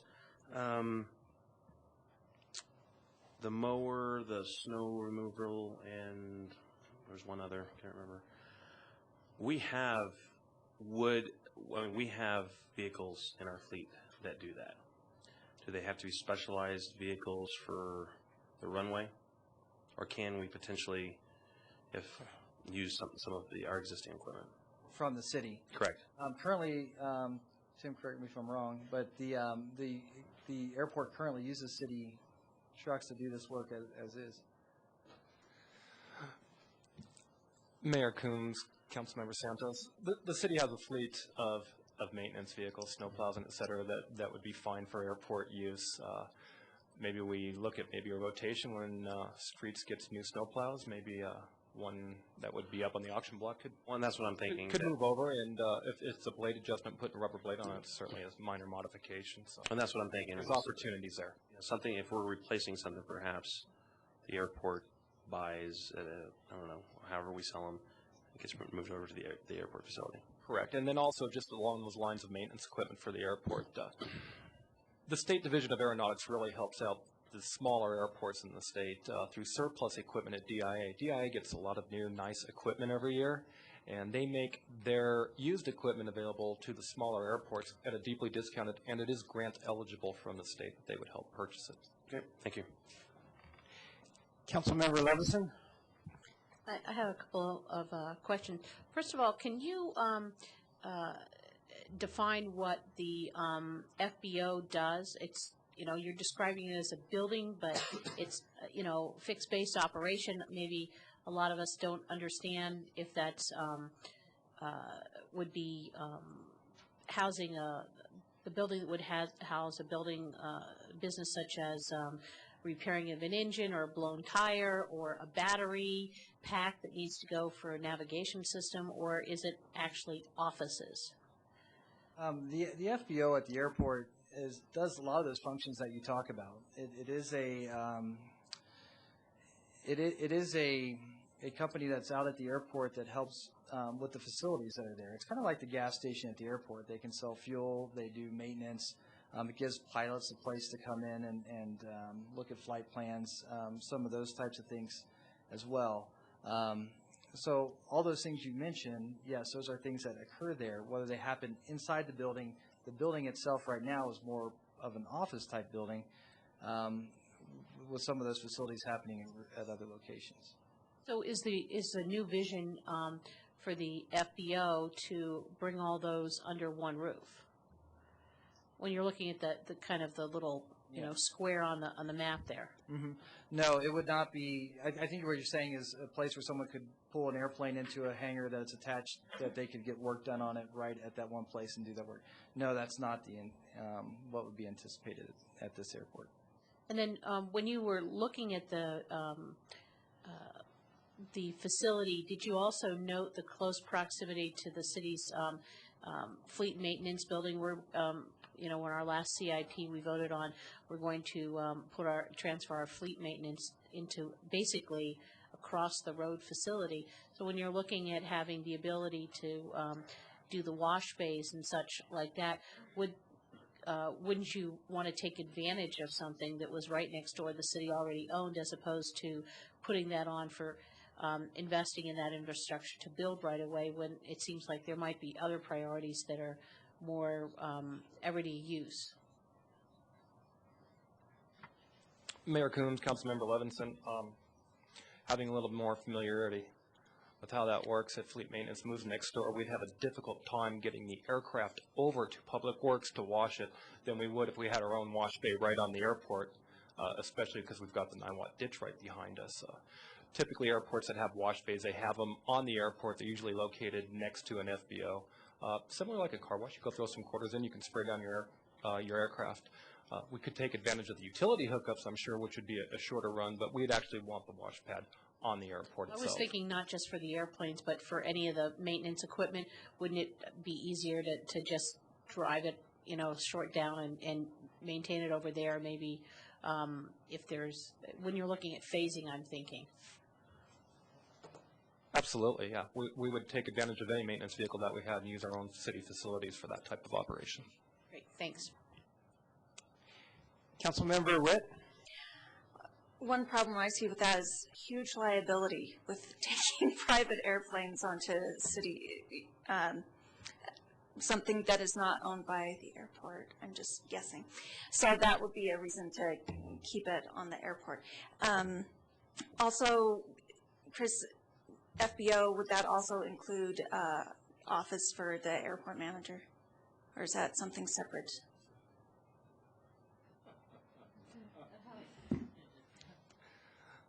Mayor Coombs, Councilmember Witt, and other members of council, if you're going to ask for Tim's vision, yes, it would house a new office for me. Very much so. For those of you that have visited my office, yes, I would love to be in the new FBO building. Councilmember Santos. Well, just for clarification, it's a cinder block building that is how old? My office was built in 1948. Okay. So it's probably due for an upgrade. And we're not talking lavish office either, Tim, so we're talking modest office.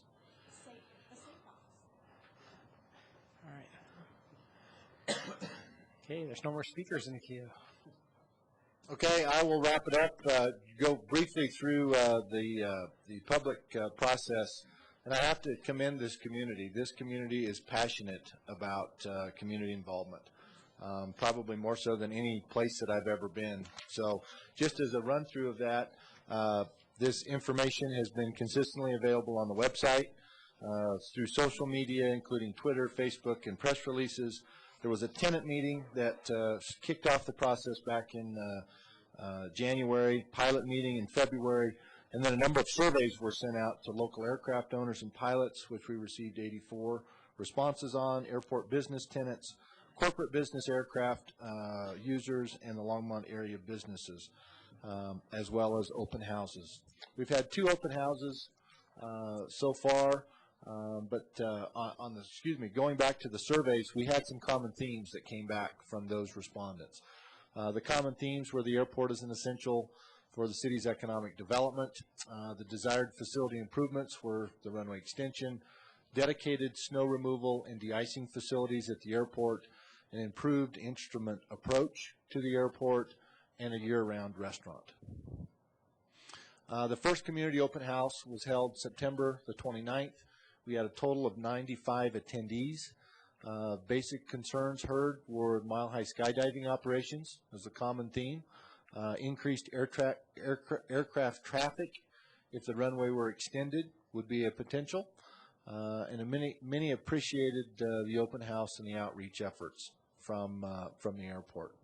The second open house was held just last week. It was held in the Longmont Senior Center. A few less attendees, 52 in attendance. Concerns raised were noise. Several cards expressed support for the airport, some opposed to the runway extension, and some expressed the desire for more in-depth noise or environmental studies as a result of the master plan. Next steps. Our next steps will be the financial implementation plan with the environmental overview, with the recommendations that you give us tonight, and the economic benefits chapter will be included in following the council's recommendations. Next, we will take it to the Airport Advisory Board meeting for the final draft of the airport master plan, and then, of course, it will come to City Council for final acceptance. Before we get into the recommendations, and Tim will walk you through that, are there any questions of Chris or myself before we get to the last step? I'll turn it over to Just, Tim. excuse me. Councilmember Bagley. Thank you, Mayor Coombs. I've got two questions. One is for you, and the other is for the guy in the blue from the FAA. I assume there's a reason why you're here, so get ready. Yeah, it's bat signals going up, buddy. First of all, whenever we put in I say we as if I've been on city council for any more than a month, but whenever the city is putting in a building, intersection and whatnot, we always look and say, well, what's going to happen with the traffic? So I'm assuming that the airport's no different. It's a method of transportation. I'm wondering if any traffic studies have been done, because my gut tells me, I'm not a pilot, new councilman, but my gut's telling me that the concerns from the people in the audience that are opposed to the airport is they're imagining a parade of horribles. Once you lengthen the runway and once you do all these improvements, what's going to happen is now you're going to have even more skydivers coming to the beautiful FBO, washing their planes, getting coffee, hanging out there, and it's going to increase the noise. And so it's not, so my concern is, I mean, have you done a traffic study? What percentage of type B-2 aircraft will actually increase? So the short answer to that is no. We've not done a study. As a part of the master plan, if we go back to the forecast and say, what type of operations do we anticipate over the next 20 years? And we show about a 2% growth in traffic. As a result, what I will say is a runway extension will add utility. Now, what does that mean? That means that it will provide additional length and additional fuel capabilities for people that are using the airport now, and it will provide a potential for those that aren't using the airport now to make it more attractive. So it's very, very difficult to say how many more people will come if the runway is longer. But I will give you an analogy. Airports throughout the state of Colorado, when they lengthen an airport, that is not a primary driver of additional new traffic to the airport. So I'll give you an example. Front Range Airport has two 8,000-foot runways. Because they have two 8,000-foot runways, airplanes are not flocking to go to Front Range Airport. What drives traffic to and from the Longmont Airport is the community that surrounds Longmont. The person either in the left seat or the right seat or the back seat of the airplane has a business function, a recreational function, or some type of a local business use to land their airplane at Longmont. They don't look down at the chart and say, my goodness, there's a lot more length there, let's land at Longmont. Because even if you look at the length with an additional 1,000 feet, you still have one of the shorter runways in the state of Colorado. So unfortunately, I can't say that there is going to be an X amount of percentage of use, but what I will say to that is the runway adds more utility to the flying public. Thank you. And then you're famous because first of all, I've never met Frank, who owns and runs Mile High. I always fear that he's going to wake up and read some comment in the paper and just freak out. But my concern is that the real concern is one of noise. And here locally, what is your name, sir? Mr. Louie. Here locally, when we, thanks. Yeah, come on up.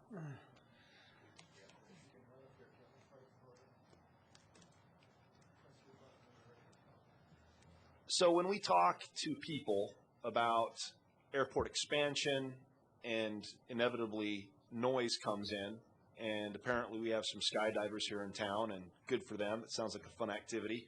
I've never done it. Don't plan on it. For fear, not for any other reason. But we're constantly told that there's nothing we can do to dictate noise, traffic patterns. Even though they're having an impact on our city, we're told that the FAA is the only person and or entity that has any control over that whatsoever, and our hands are tied. I'm curious, here representing the FAA, is that statement true? And if it is true, and you're the guy that controls it, what's the process for talking with you? Okay. So, and I might have to ask Travis for some help on this. But so the whole noise issue, as the FAA, we're not a regulatory agency. So we really aren't out there regulating noise. What happens is a lot of times it comes into local zoning, stuff like that. So the decision that was made to allow, houses to be built close to the airport, those type of things. There are things that we can do, but they're more on the noise abatement. So coming in, next to a big airport and insulating houses, that type of thing. The reason why sometimes there's the feeling that your hands are a little bit tied is our federal grant assurances. So when the airport accepts a grant from us for 20 years, you're saying that you're going to keep the facility, because of the federal investment, open for public use. And so you're going to allow, the people and the businesses to use the airport. And that's kind of the reason why, sometimes there's the appearance that you can't really do anything. Does that kind of answer the question? Yeah. So just, go ahead. Mayor Coombs, Councilmember Bagley, and the rest of the council members, I believe you received your packet for next Tuesday's meeting. And I'm going to bail Kevin out of a difficult question that you posed to him. I know when we talk in broad terms of the FAA, and then we have a gentleman here from the FAA, we think that he's going to be the answer. But the FAA is a big government branch, and there's several divisions of the FAA. Kevin is with the Airport District Office, and Kevin's primary responsibility is airport planning and airport engineering, not so much from the air traffic division side. To understand the entire skydiving and noise issue, it's a combination of Kevin's Airport District Office, the Air Traffic Division, and the Flight Standards District Office Division. The Flight Standards District Office Division is actually the enforcement branch of the FAA when it comes to actual aircraft in flight, and the Air Traffic Division is the actual enforcement division when it comes to where the airplanes fly. Kevin's division of the FAA deals with airport compliance and on-airport compliance issues. So Kevin can thank me later for the bailout, but realistically, that question, we're going to fully address that next Tuesday evening with council, with the other branches of the FAA in attendance to help explain that. So you owe him lunch, and we will stay tuned, Tim. Thank you. Good. Councilmember Witt. First of all, I want it to be recognized that local government just bailed out federal government. Second, could you go back one slide, please? All right. One too many. Nope. Next one. No, it's one more. It was right before the last one. You're gonna look at economic benefits. Go to that one. Next steps. Okay, here we are. Okay, economic benefits. Can you briefly describe how you're going to assess that, especially in this time where we are truisms in the retail industry are kind of on their heads now? How are you going to assess economic benefits? One of the challenge, again, kind of, you remember the flight map where all the flights went all over the place? Another challenge at an airport is how does it generate money, and how does that money go through the local community in terms of benefit? What we're going to do in the economic benefits chapter is basically walk you through how a dollar comes into the airport and how it works its way through the local economy. Because that's been a challenge not only from a national perspective, but the state, they held up the state study and said this is just a big state study. We're going to demystify a little bit of how dollars come into the airport, whether it be through a business, whether it be through somebody buying fuel, whether it be somebody who provides a catering service to the airport, but how those dollars circulate through the community and actually benefit jobs and the airport itself. Councilmember Samori. Thank you, Mayor Coombs. One of the complaints that I hear frequently about the airport, and probably 90% of the complaints relate to, is mile-high skydiving. Now, they've been in operation for some time, and they have a lease for an extended period of time where they will operate. The runway extension, or lack of, has no direct impact on their ability to conduct their business. Is that correct? Mayor Coombs and Councilmember Samari, that is correct. So in other words, if we extend the runway, their business is not going to necessarily increase or be impaired in any way, shape, or form. Their current runway is plenty long enough for them to operate regardless. That is correct. Okay, thank you. I have just one question on the de-icing. Do they currently de-ice planes at LMO? Mayor Coombs, members of council, we have no de-icing facilities on the airport outside of the sun or a warm hangar. Well, if you add de-icing, how do you contain those chemicals? Do they, wash off the runway and get into the groundwater, or is that a problem? I mean, has anybody thought about that? Mayor Coombs and council members, we're not proposing that we add de-icing facilities to the airport. We're going to stick with the sun and the warm hangar method. Along with de-icing, you'd see something like that at a little bit larger airport that handles a significant amount of business jet traffic that's going to fly. Into icing conditions, we're pretty much, even though we have instrument flight rules, we're pretty much visual flight rules airport for the most part, and I don't believe that we really want to change our category in the stormwater management plan to go to a de-icing and have a glycol recovery system at the airport. Thank you. Councilmember Levison. Then I'm confused. I thought that my last question about de-icing was just really not for planes, but just for the, not de-icing, but the washing of the equipment, so that when we're doing washing of the equipment of the airplanes, wouldn't we still have a recovery system with, like we do with car washes, but much larger scale? So when you're talking about, the de-icing and having that recovery system, when we have to put a similar thing in place for washing of airplanes, isn't it the same kind of mechanism? The Colorado Department of Health requires each airport to provide a stormwater management plan. And what that does, it also includes anything that could be as runoff from wash bays, depending on the amount of liquid and where it goes, where it flows into a reservoir or any body of water.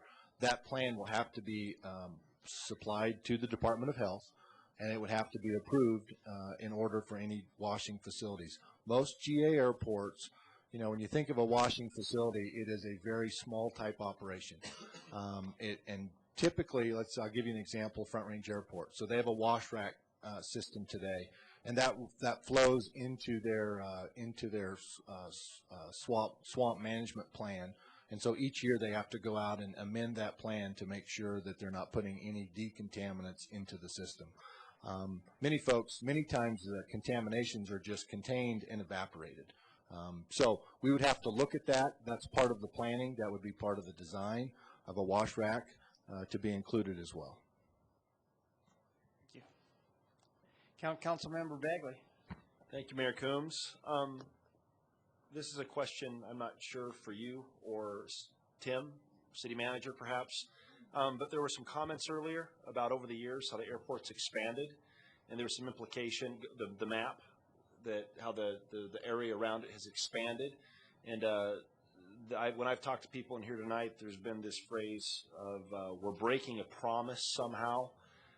The comprehensive plan, is there any way, objectively, that people who bought property in that area had an expectation that the airport would not expand or that there would not be an airport there?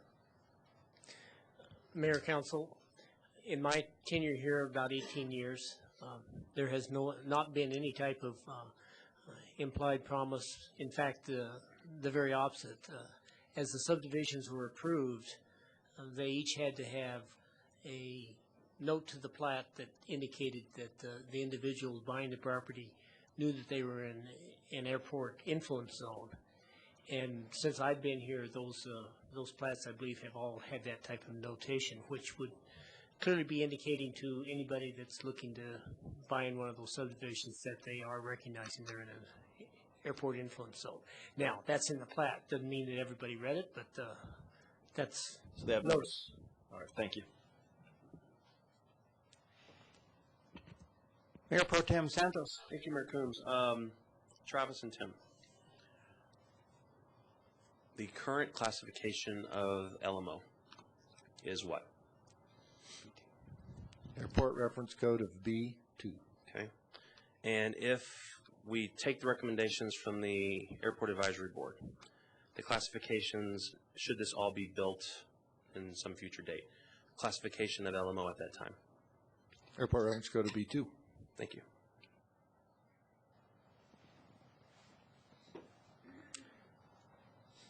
Okay. Going to introduce the next item, Gordon? Well, Mayor, I had one question, if I could. I think it's important. The question that was asked about how are we going to have an assessment of the economic impact of the improvements in this particular master plan. I heard the gentleman say that they would show you how a dollar coming into the community circulates through the community. That's not going to be very sufficient unless they're also going to estimate the number of dollars coming into the community that will then be circulated. So I just want to know, is that part of what you're going to do? Yeah, I mean, the challenge here has been from day one is what is the economic impact of an airport? What does it mean to the community from a financial basis? And so what will we be doing is identifying, reviewing the plan that CDOT put together, but also identifying the economic impact of improvements to the facility. So we will be estimating the dollars and how they circulate throughout the community.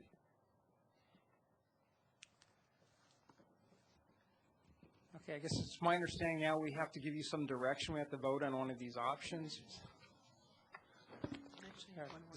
Yes, Mayor and council members, we can move on to our last section of the discussion this evening. All right. Well, just a minute. First off, Councilmember Levison. Thank you, Mayor. Before we launch into that discussion, I didn't want to wait to ask a question. I read something on page 32, I guess it's 5-19, under 5.3 of the report, talking about the General Aviation Flight Center. It says that the Flight Center is not eligible for FAA funding since it is a revenue-producing item. Tell me what that means, as opposed to, you know, is that a building? Is it Tim's office? And then how do you pay for it if it's a revenue-generating item? Like, would I be unfairly assuming that if you had a restaurant and maybe another facility where you could rent it for a meeting space or something, would those items also be off the table as far as FAA funding? And my question would be, how would you pay for it? That's one thing I didn't find in the report is how do you pay for that item? Well, as we talked, the next steps are providing a financial plan, and in that financial plan, we'll identify eligible FAA items, and when we say eligible, there are things that are not eligible, and one of them is a revenue-producing building. So we can look at state funds, we can look at local funds, we could look at potentially some general aviation entitlement funds. So we will provide for each recommended item a financing plan on how you would actually pay for that facility using a combination of federal, local, state, or any combination thereof. And then I just want to make sure I also understand what is the cost of the General Aviation Flight Center. I'm trying to look at what page is that on, because it looked like, I guess I was making some assumptions that a lot of what you were talking about, the cost items would be things that would be covered under that FAA ratio where it's 95.5 or 90.10 so when I'm looking at all these costs, I'm thinking, you know, I'm just kind of looking at it from financial position without realizing there's that other step we haven't discussed. Yep. For each of the items that we provide, there's a lot of things that you do that don't include federal or state money, whether it be maintenance or, you know, we mentioned about vehicles. So there will be projects that will be financed without federal dollars. We'll have to take a look at the financing, the revenue streams. But the other thing that we're going to do is work with Tim to prioritize in terms of importance. So while the FAA is a great financial partner in the development of the airport, there are certain things that they will not participate in. So we will have to look at a local state type of financing option, or if we cannot finance it, if it's something that the airport can't afford, it may fall farther down on the priority list. I guess that what I heard over and over again from people when we did our interviews for the Airport Advisory Board is that just the way the facility presents itself is a very poor quality compared to what everybody else sees when they fly into other GA airports. And so what would be the cost benefit to lengthening a runway when you have a very poor quality of facility and the manager's office is a very substandard kind of presentation?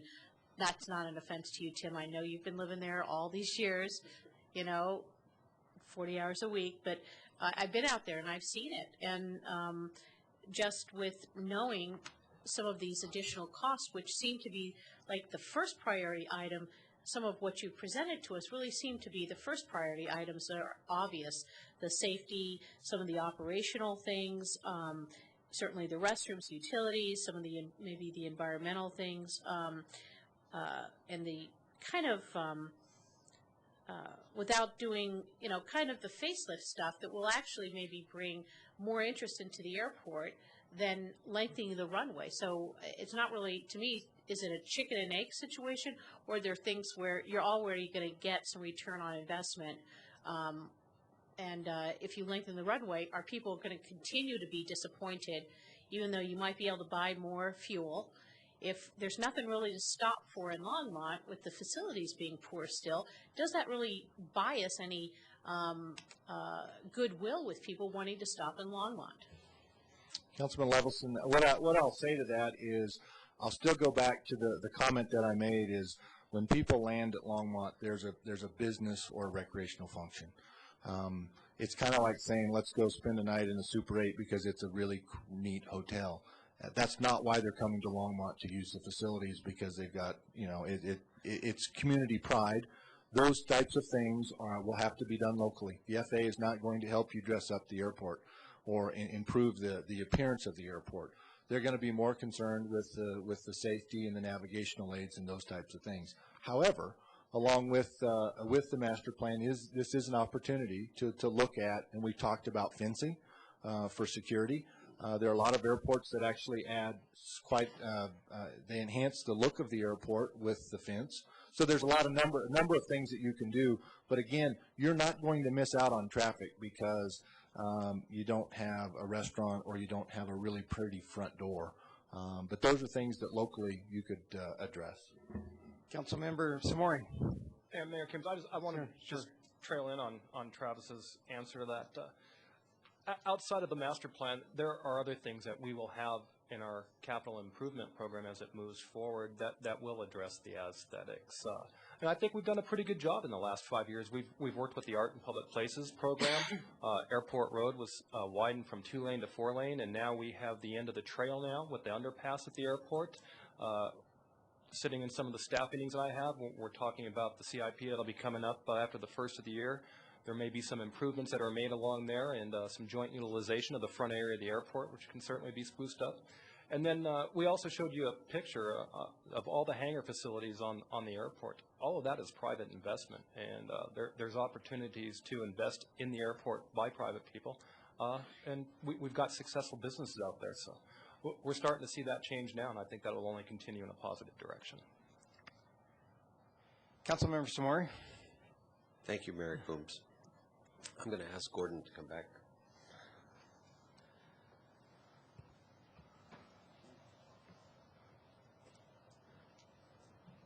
Hey, Gordon, earlier in the evening it was suggested by one of the speakers that the monies could be better spent on redeveloping the mall or using them for other infrastructure within the city. Could you explain to us why that wouldn't be the case? Well, the biggest reason is that the airport is an enterprise fund, and so the revenues coming into that fund are dedicated to the airport and not to general fund operations. Thank you. Councilmember Finley. Thank you, Mayor Coombs. My question is, my biggest concern would be safety. With the recommendations of the Airport Advisory Board, would the airport be safer? It's kind of a loaded question. And the reason it is because if we were to say the airport would be safer, then that would indicate that there's a level of safety that we don't currently meet. And so what I will say, and I've said it for years and years, runway length is not a safety standard. It would provide more utility. If we implement some of the things in the airport master plan, we will correct some geometric deficiencies that currently don't meet the safety standards. So we would move some tie-down areas out of the taxiway object-free area. So we would make some enhancements that meet standards that currently don't meet standards today. So we would definitely, it would be an enhancement. Thank you. So should we proceed on to the next segment?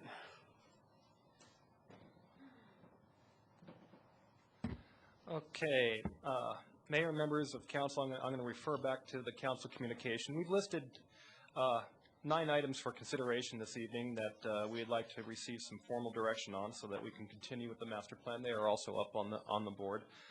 I just want to take one quick second to point out something. It's been mentioned tonight, and Travis mentioned it in one of his slides, that the city decides what is going into the master plan. Just to recap, the FAA indicated that they would be unwilling to fund or consider a runway that exceeds 5,800 feet in length. We had a meeting with them, a face-to-face meeting with them. Councilmember Witt was present at that meeting. They were pretty point blank that 1,000 feet is pretty much our threshold, nothing beyond that. Also, the airport master plan is a planning document for us to use for a long term. The projects that are in there do not guarantee that we will get federal funding.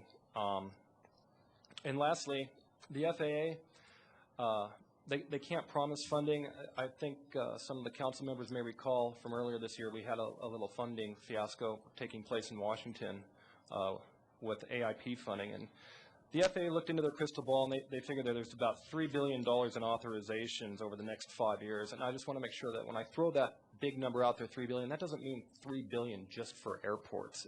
That's to fund the entire FAA's operation. Airport improvement and entitlement money is just a piece of that $3 billion. So that's something to keep in mind as we move forward.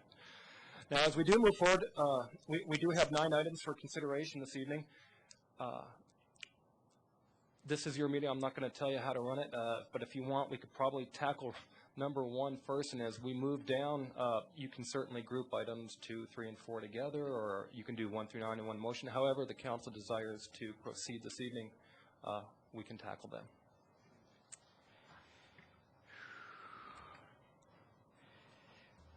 Councilmember Santos. Thank you, Mayor Coombs. I would move items 1 through 9 as recommended by the Airport Advisory Board. All right. Any more discussion? Councilmember Levinson. I'd like to have a little bit of discussion on the runway length, just because my understanding is, as we look at our CIP for the city, I know we have some long-term needs and desires that we express through the CIP, but sometimes I question whether or not it's applicable to put on the CIP something that is likely never going to happen as far as us having an ability to fund something. And I don't know, I'm still on the fence as to whether lengthening the runway is, again, going to be the end-all to all the challenges we have at the airport, especially since there's very little opportunity that we're going to have to actually have the FAA paying for it. And so what's really the purpose of putting a lot of items on where the biggest ticket item is the runway extension? And if there is money available, it seems to me to have that as the number one item, doing the rest might be actually more relevant and will make better improvements than just having 1,000 feet more of a runway put down.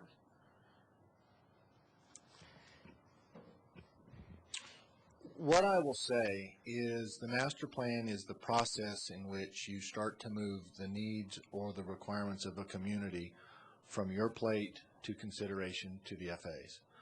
The average time that it takes from planning to engineering to environmental to design to construction to build a runway in the state of Colorado is 10 plus years. And so I think there's a little bit of a misnomer that says that most communities go and do a master plan and within 3 to 5 years have the result of what that master plan recommends.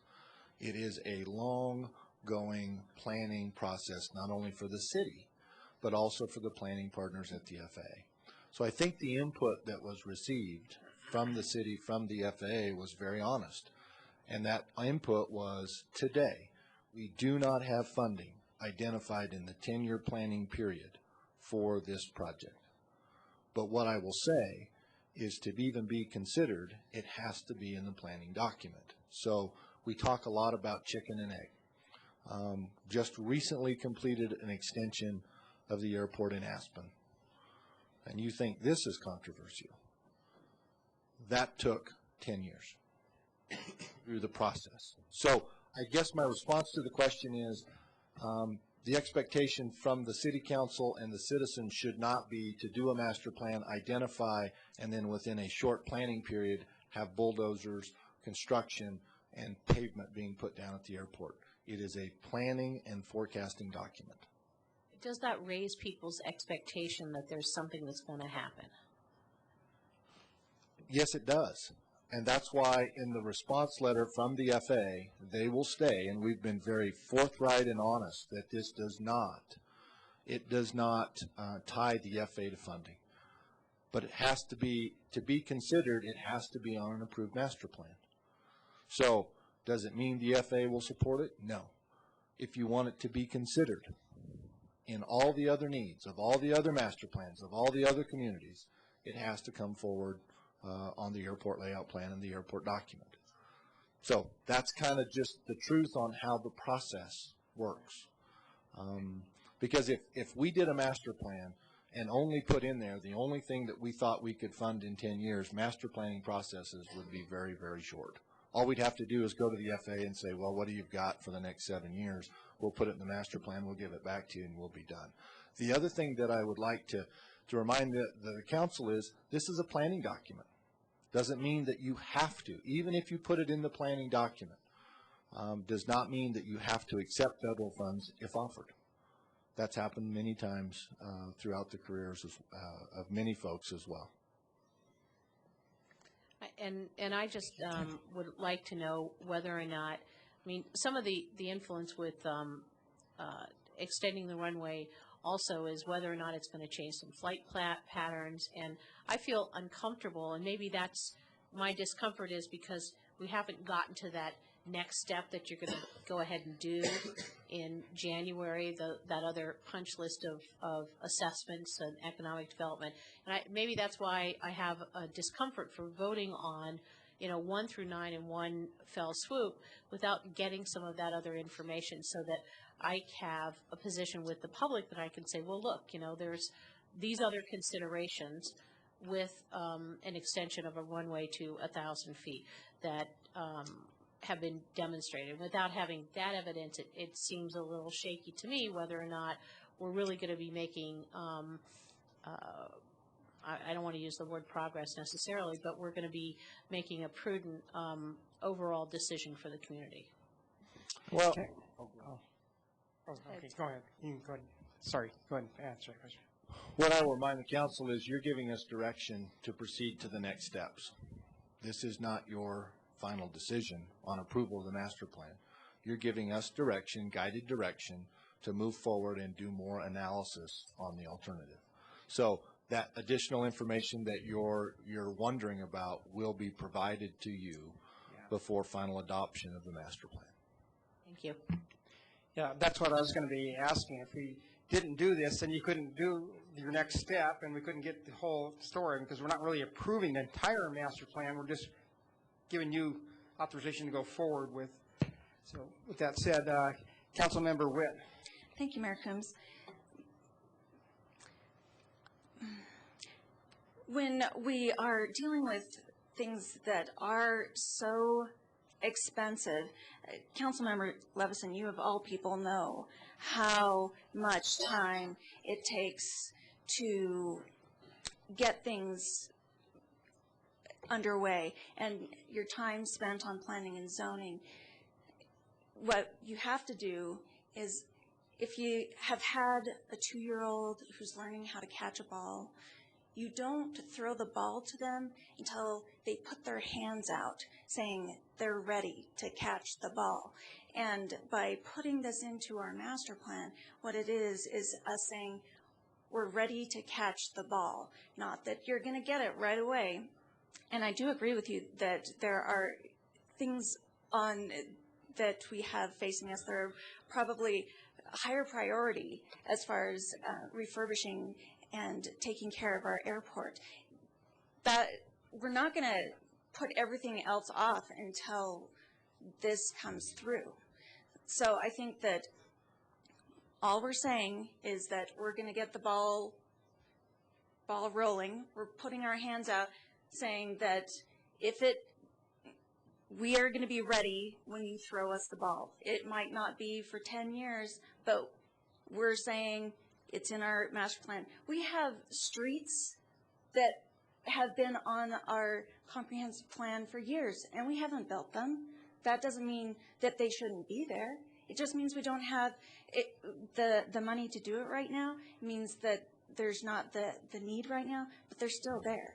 So that is the same as what we're doing with this. Councilmember Bagley. Thank you, Mayor Coombs. I'd be curious to hear from the consultants, just 1 through 9, just very briefly, if you could just tell us what percentage of the total cost would fall into the lap or responsibility of the city of Longmont. Like, for example, the runway length, is the federal government going to pay for 100%? We're at 0%.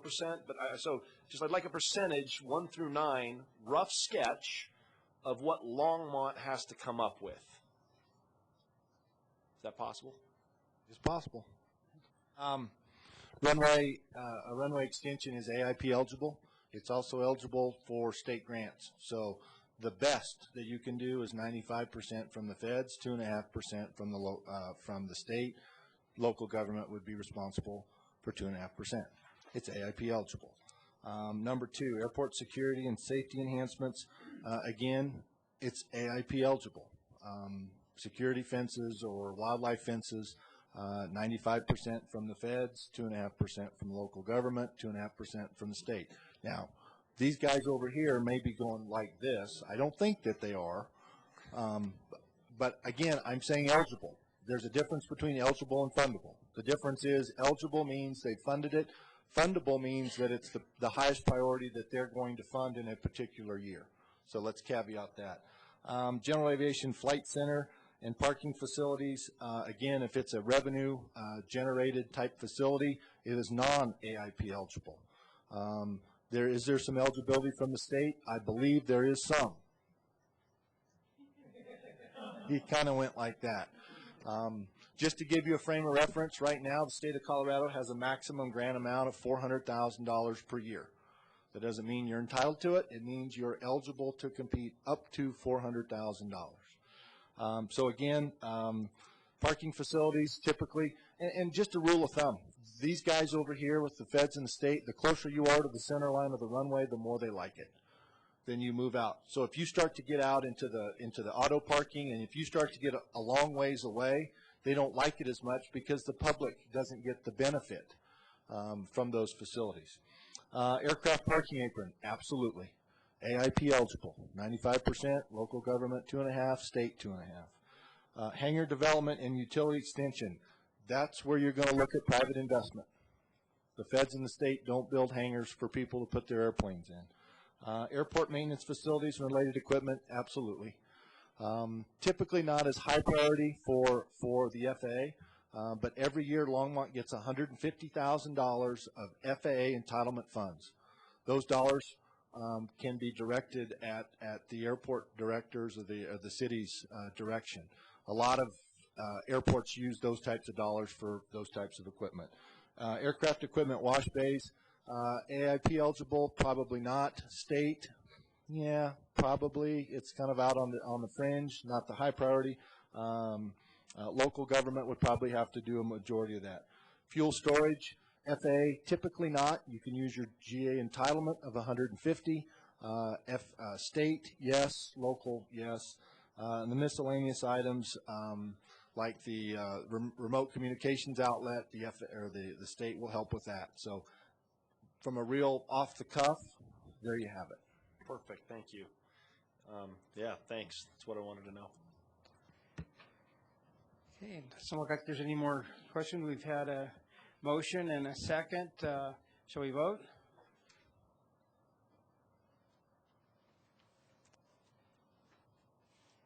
Okay. Passes unanimously, 7-0.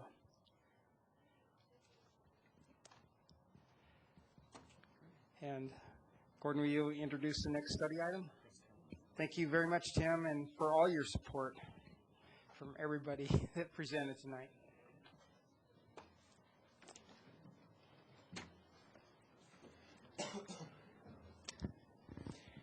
Mayor and Council, next item will be introduced by Jim Wall.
Mayor Coombs and council members, I'm Jim Wall. I'm CIO for the city of Longmont and also have the collateral duty of franchise coordinator for Comcast. So what I'm here to talk about very briefly for you all is just give you a little information about this 3-year process that we are going to commence on potentially the 27th of December. It's a process that we've done before with Comcast and many other cities throughout Colorado do with Comcast and throughout the nation. And I'm just going to give you just a little bit of background on it and give you some information so that everyone's up to speed. We have some council members, Councilmember Levinson and Councilmember Santos have been on the Longmont Cable Trust Board and are fairly familiar with that, and some of you that have been here before certainly do understand that. So hopefully I'll just get right to it, and obviously if you have any questions, I'm here to answer that for you. Critical thing is a non-exclusive contract between Comcast and the city of Longmont. It's critical to see that it's a non-exclusive contract. Sometimes it's misrepresented that we can only deal with Comcast, but it is truly a non-exclusive contract. It's governed by federal law regarding the cable system, state law regarding contracts, and local law for property issues and zoning and things like that. And any questions on that, I'm sure that Eugene can handle for us. The Federal Cable Act was 1984. It was adopted by Congress then in 84, amended in 92, and amended again in 96 for telecommunications. What's significant about this, in my opinion, is fairly outdated. Think of what has happened in telecommunications, cable TV, telephony, and internet since that came out. I mean, I think we were probably really think we were smoking and needed a seatbelt on our chair when we were getting 26K internet, and now look what it is. You know, and then you had a tremendous amount of conversion of things and consolidation, where we now have telephone, cable TV, and internet all provided by Comcast and CenturyLink and many other vendors. So it's a completely different atmosphere, yet we still have the same law. The law basically is put in place to establish a franchise. It's kind of put in place to protect both sides. Certainly it's to protect the cable operators against any unfair denial of service or and encourage them to invest. It's usually a 3-year process. Seems kind of long, but it takes a fair amount of time to go through the needs assessment, work with the vendors, understand exactly what we want, and then negotiation with the Philadelphia-based corporate office of Comcast is very lengthy, and it's a fairly thick document. And then there's formal versus informal.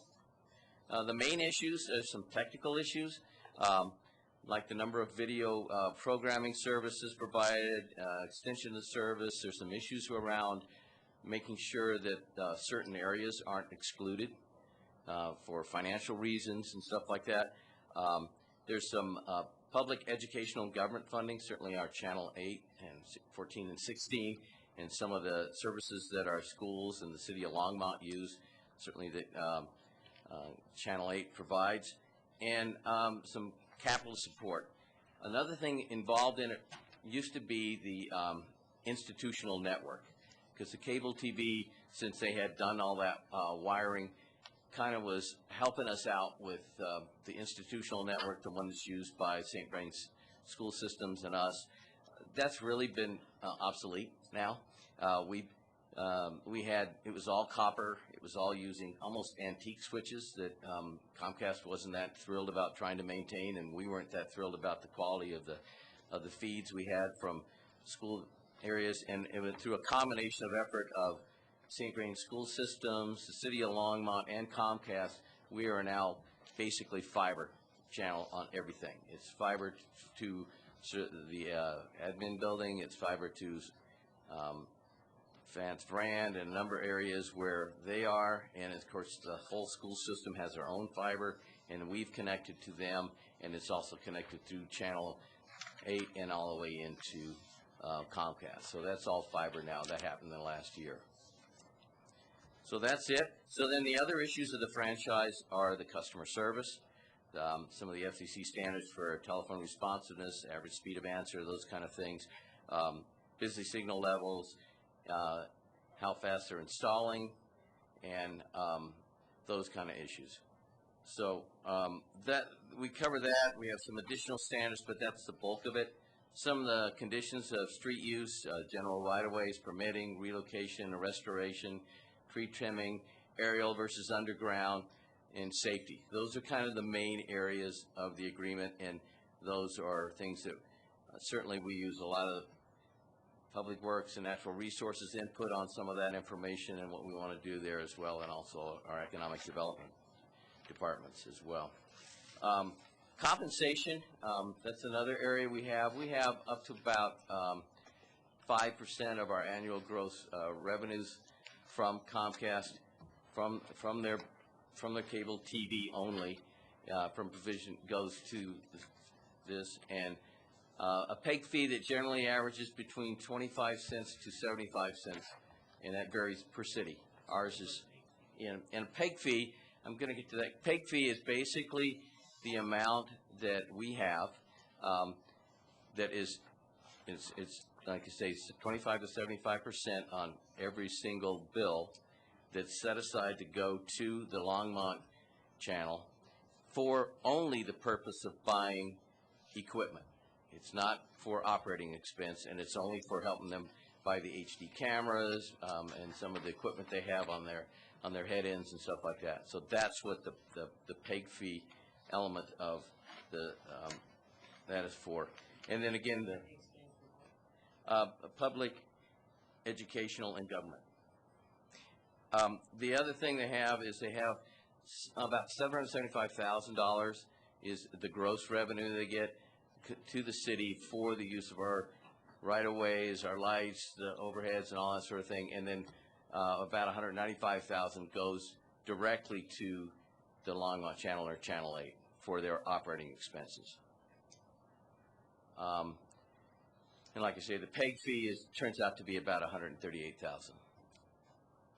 Of course, there's also other things that are in the franchise agreement as well: insurance, indemnification, and enforcement criteria. So those are kind of some of the main things that they have, and those are the things that we do put in the system.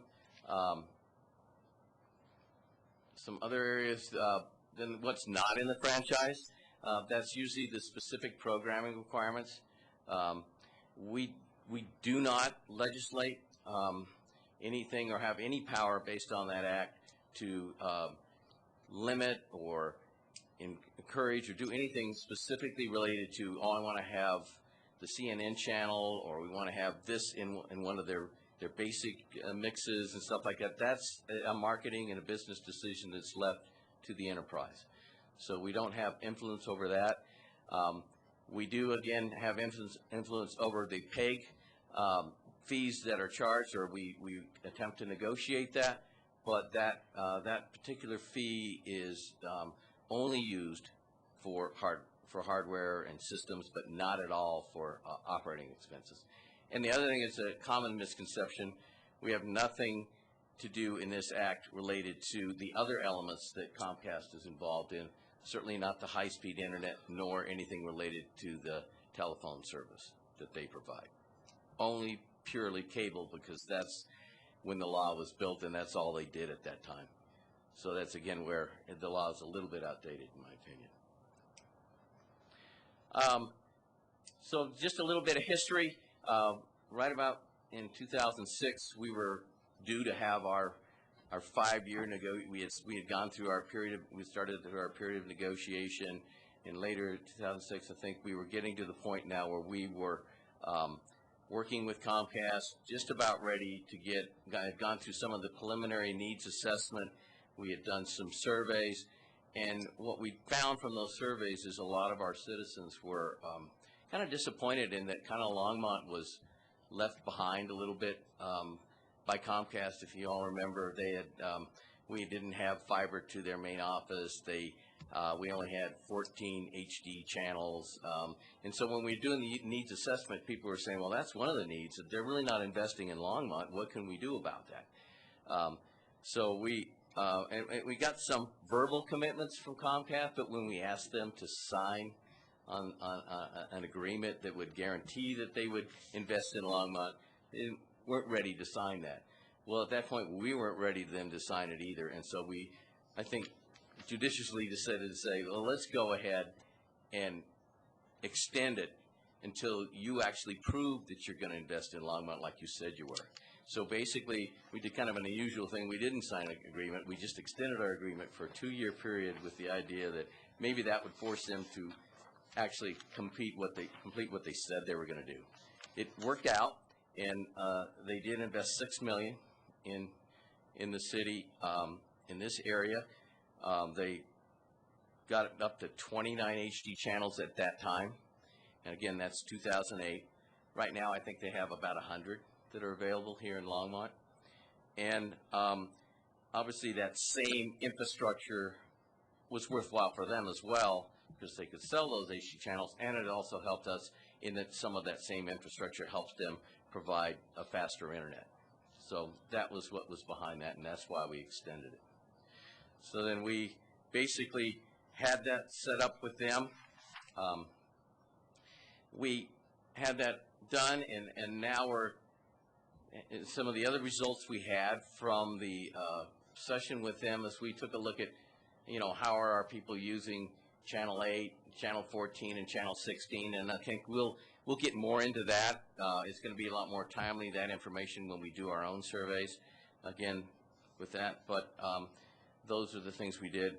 And again, the other things that were on our minds at that period of time when we did do our needs assessment was that the signal quality, about 68% of the people complained about the signal quality because it was fuzzy, it was limited, it didn't have HD capability. We didn't feel we had a state-of-the-art system, and they didn't have much ability to expand channels. So again, those are the things that we negotiated. So now we're in this next process. So it's a 3-year process. We're going to be working with them to begin this process. We have to put them on notice. And then what we'll do is review our present franchise agreement. We'll conduct internal and external our stakeholder surveys, try to get and use some community involvement sessions so we can really understand what are the needs out there. And then we're going to look at Denver's franchise agreement, because the other thing that was involved in our decision to move ours out 5 years is we knew pretty well that Denver's is going to be done about between 3 to 6 years, 3 to 6 months in advance of ours. And Denver obviously is going to have a lot more negotiating power on Comcast, and is actually Denver and the city of Longmont, I think, are the only 2 cities that have the 75-cent peg fee. All the rest of them have less. So we would like to continue to take advantage of that opportunity to see what has been negotiated by Comcast with Denver, and include that in some of our work as well, so that Longmont's not left behind. And so basically that's what we'll do, and the tentative date that we'd be shooting for would be May 26th. 2014, that's a transposition. Oh, I was going to say, it's like a 90-year. Yeah, it's 2014. Okay. You can do that kind of math. I just didn't put it on the slide. My error. Councilmember Smorey. Thank you, Mayor Gooms. So you started out by saying this is a non-exclusive agreement. Sure. But to date, we've only had Comcast provide the service, cable service. Has anybody else ever come to negotiate with us or offered a service besides Comcast? For 18 years. I think the answer basically is no. The cost of overbuilding a system that's already been built is so horrendous that we have not had a lot of interest in anyone coming in, being a second provider. So in essence, it is an exclusive agreement. Not by desire, but by default, sir. Councilmember Levison. I just want to know if you can negotiate the fact that we have 500 or more channels, is there going to be something to watch? Absolutely not.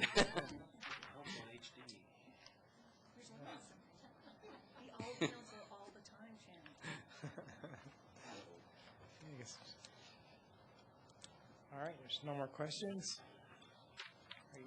So thank you very much, and I'll keep you all aware of the process as we go along, and certainly I appreciate the opportunity. Thank you, Jim. Oh yeah, there's one final thing I did want to mention. In perfect timing, as Comcast usually is apt to, we found out that they're doing essentially a regional price increase. Regional being New Mexico, Colorado, and other areas, and we're going to try to find out truly how regional and how much that's spread out. But as of January 1, there will be an increase. We just got notice of that from Comcast around the basic rates, and we will put some information about that and do some more research on it at the next few meetings. Thank you. Councilmember Santos. Thank you, Mayor Coombs. Well, they have to pay for some advertising that was done in last November. In fact, if that's the case, then I'd like to negotiate the peg fee higher. You know, they didn't have to contribute and do some things and some misinformation. They could have partnered with us from the very beginning and try to get the two-way pass. So, not that I'm trying to be vindictive, but if there's an increase on cable services for the city of Longmont, then perhaps we need to negotiate that peg fee. Just a thought. Sir, I think that we will definitely negotiate as hard as we can. I think, and because I think there's a lot of things involved. We're going to identify all the facts we can, what's going on out there, and we also are going to do some more research to make sure that this indeed was a regional, evenly spread increase and had no unusual amount coming to Longmont.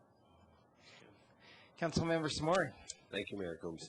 I was going to recommend the same thing Mayor Pro Tem Santos said, is that we negotiate the pay fee because it sounds fishy. Sir, I appreciate that. Thank you, Jim. Thank you very much. Are there any comments from council members? Councilmember Santos. Thank you, Mayor Coombs. Council members, I forwarded you all a email that tomorrow night I'm going to attend my first consortium of cities. I know Councilmember Witt has emailed me an item. I'm sorry, not Councilmember Witt, Councilmember Levison. Are there any other comments? If so, I'm sure you can forward those to me via email. Of course, our email is public record, so anybody can look to see what is being said. To help me represent the city, because they're looking at their 2012 legislative agenda to lobby the General Assembly. So if you have a couple members of council do have some suggestions, so I'll take those now. Councilmember Levison. Yes, I just want to publicly acknowledge the email that I sent to Councilmember Santos was that there was a legislative lobbying position on telecommunications, and cities having the right to have control over municipal broadband. And I would continue to say that we support that, because while we've gotten our right back, it's a right that maybe other cities would want to exercise, and they had not gone to a vote yet. I just think it makes a stronger position for our consortium, but also statewide for an issue like that. So if we can't, please keep that support in. Councilmember Finley. Thank you, Mayor Coombs. The thing that really bothered me about this was the revenue sharing portion. That takes away local control. I'm not in favor of that at all. I also had a question about the electronic waste recycling. When it says, by adopting electronic waste legislation built upon the principles of producer responsibility, I'm not sure what that means, and I'm uncomfortable with it. Councilmember Santos. Thank you, Mayor Coombs. Thank you, Councilmember Levison and Councilmember Finley. Again, this meeting doesn't start till 6:30. I will have my city cell phone with me, so if council members, if you read anything else that you have concerns about that I can at least address to the consortium, I'll do so. Today is Colorado Give Day. It has been extended. If you'd like to donate to a non-for-profit, there's a way to do so. You can go to givingfirst.org. It's been extended till tomorrow at noon. So there's a lot of good non-for-profits here in Longmont and statewide. And if you would like to donate to those, donate often to those not-for-profits, tomorrow's a good day to do so. So I would recommend that.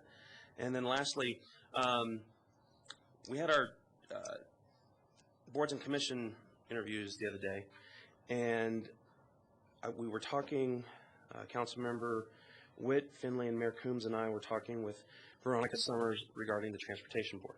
That board currently sits at 5.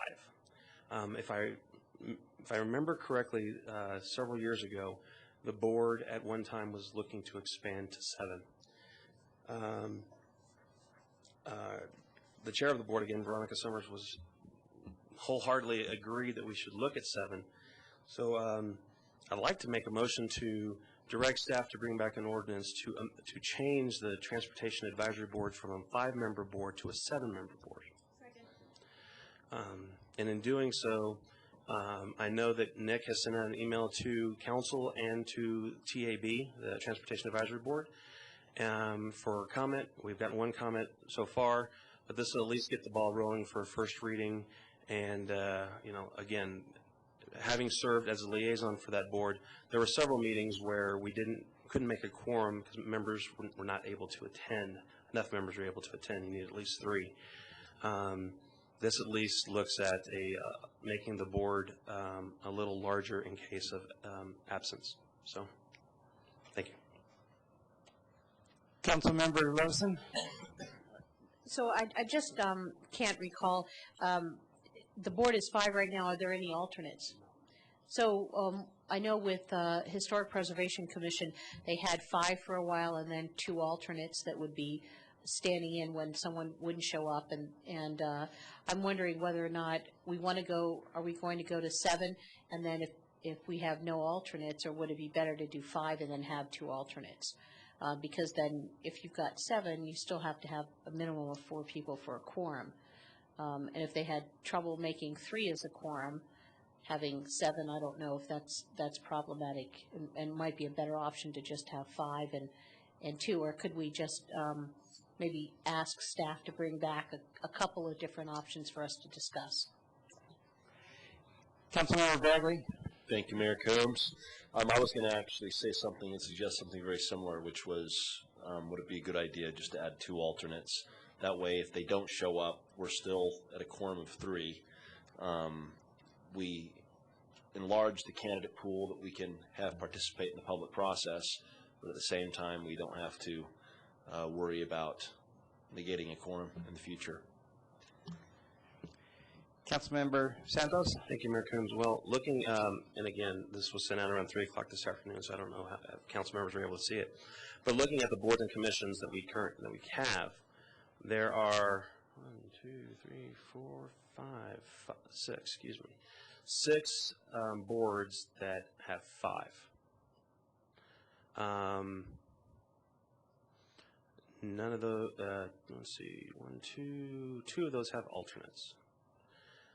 Looking at the terms, the one that has the most of those is the library board, which has 5 members, which I was on that board as well, and they had trouble with attendance as far as making sure they had at least a quorum. That's a 5-year term. Water board is also 5 regular members, and they have a 5-year term. I think it's reasonable. Again, this was something that I know TAB had talked about around 3 years ago about trying to expand, and for some reason council did not act on it. So I'm looking, and Councilmember Witt may be able to bring us up to date regarding the last 2 years of her term on as the council liaison to transportation. But I think it's to bring that board to a full 7 makes sense. Councilmember Witt.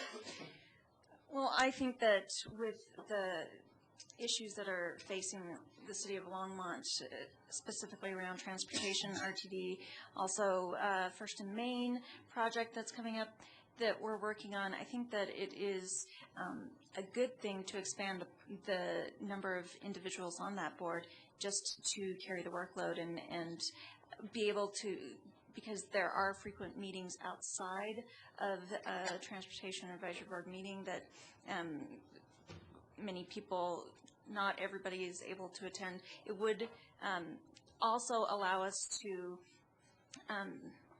make sure that individuals who perhaps have a specific interest in one particular part of the work that Transportation Advisory Board does, that we wouldn't automatically discount them because they have one specific issue that they're looking at, like fast tracks or RTD or traffic circles. having it being an alternate situation, I could go either way. I would defer to whatever the rest of the group thinks is necessary. But I do believe that we do need to expand this board one way or another. But I also will say that that is a very dedicated group of people, and they are always there. Councilmember Bagley. Thank you, Mayor Coombs. I guess it's an honest question for you, more experienced council members. You've sat on boards. Is it realistic? I mean, it doesn't matter to me whether they're alternates or full time. It's just if they're going to show up, we can go the full 7. If there's a question, I only raised the question that Councilmember Levison did because of the email. So you guys have the experience. Guide us newbies.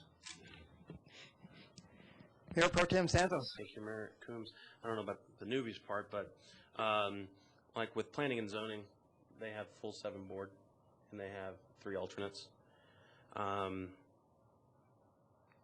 Usually the alternates we've had lately, 2 of them have been very dedicated and have been at the meeting so they can fill in. But I would feel more comfortable having a full dedicated 7. Because we've had an alternate for the last 2 years who never showed up to planning and zoning. I guess that person felt that they didn't need to come because they were an alternate. I would hate to see that happen, especially when a board like this will be dealing with some very large issues within the city, and it's still a 7-member board. It's still a 5-member board. Councilmember Witt. And also, I have to say, the quality of people that we had coming to interview, that's really one of the reasons why this started percolating, is that we have some really great people who are willing to dedicate their time and who've been involved in the community, and we just, oh man, that's a really important board, and I want all of their voices to be heard. And in an alternate position, not always do you get to vote. So I'm going to say I would push for the full 7-member board. Councilmember Finley. Thank you, Mayor Coombs. I also feel that very same way. Those people that we interviewed for that board were outstanding, and I think we'd be missing out if they weren't all, or not all, they can't all be on the board because we have too many of them, but I think full 7 members would be the way to go, because the breadth of expertise would be just that much greater.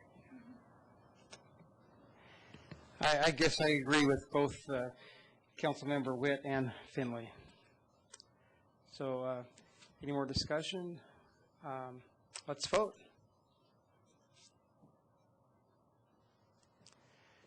Okay, it passes from 7-0 unanimously.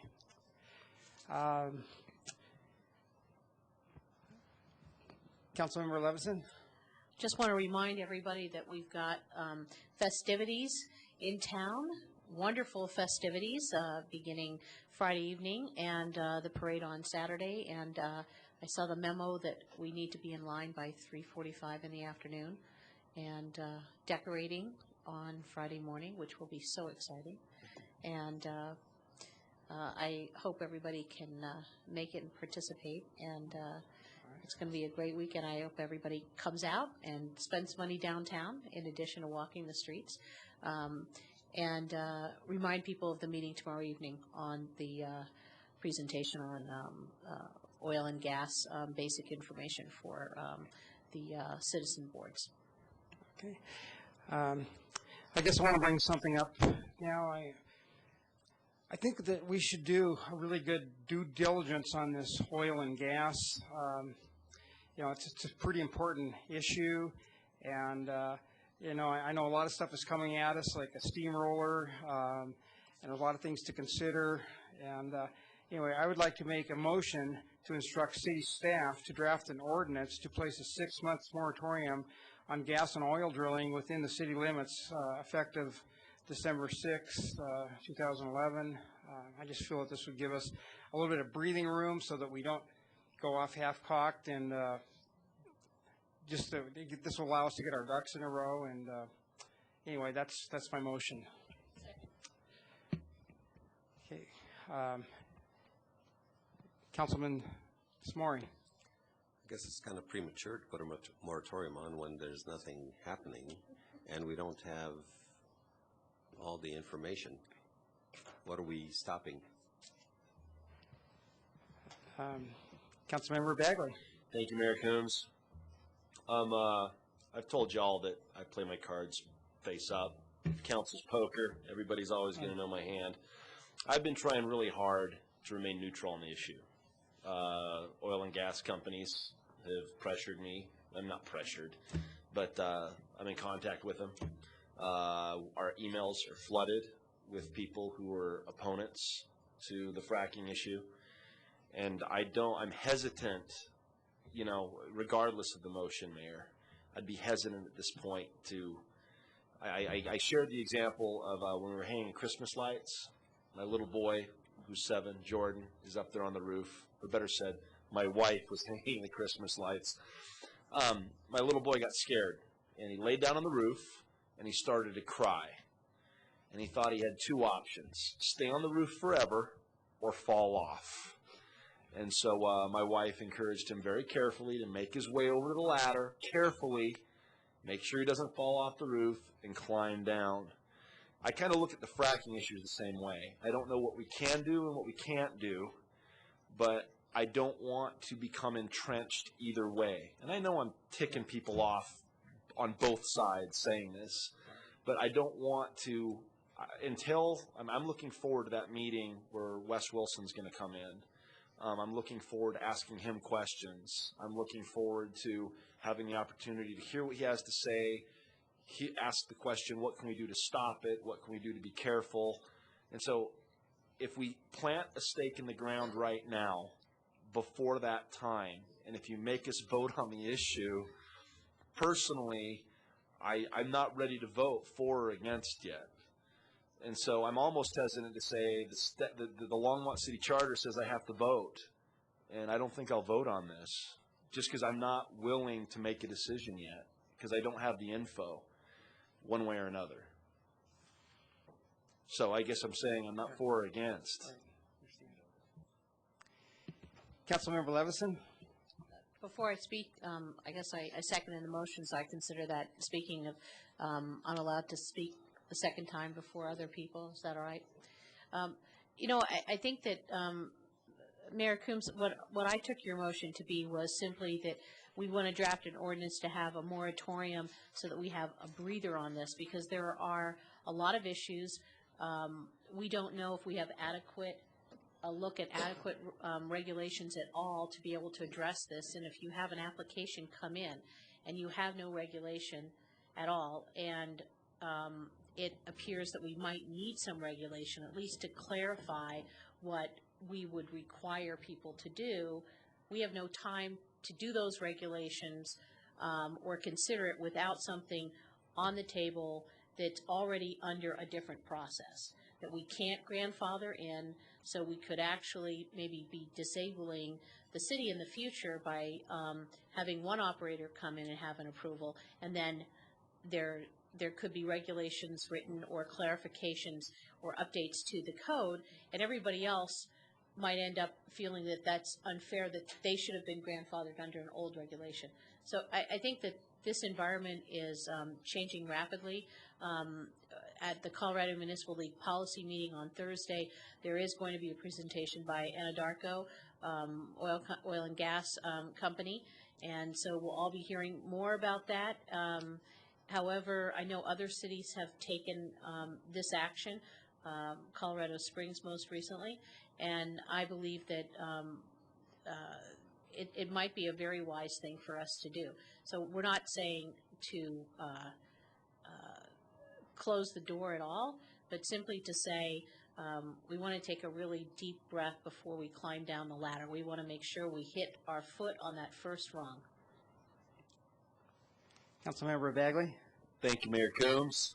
I guess what I'm saying is if we vote on it right now, you know, I mean, you could be losing votes. I realize what you two are trying to do, by drawing, like saying, oh, I'm planting my flag. What I'm saying is that the difference is, my mom would always say, if you have to have the answer right now, the answer is no. What I'm saying is that given more information and the opportunity to hear that other side, you're allowing council members to be able to participate more freely in the public debate. So the other side has not yet had the chance to go. So that's one. And then the other thing is, my concern about the whole fracking issue is that why this is happening tonight, Mayor Coombs. But my whole concern over the fracking issue is, if you look at the map out there at Union Reservoir, I know that the city of Longmont, I trust myself more than Weld County. I'm only 1/7 of council, but there's a lot of areas out there that we have no control over. And if we put a moratorium, I mean, I respect what you guys are trying to do. What we might force the oil companies to do is just go to Weld County, which is like right there. So by saying no to fracking in Longmont, what we're really doing is pushing them to Weld County, and we have no control.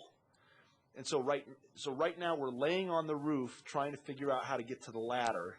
And if we just vote that we're always going to stay on the roof, we might end up having another county come in and make our decisions for us. And so I'm not saying let's go forward. I'm just questioning, do we really want to take this vote tonight? That's it. Councilmember Witt?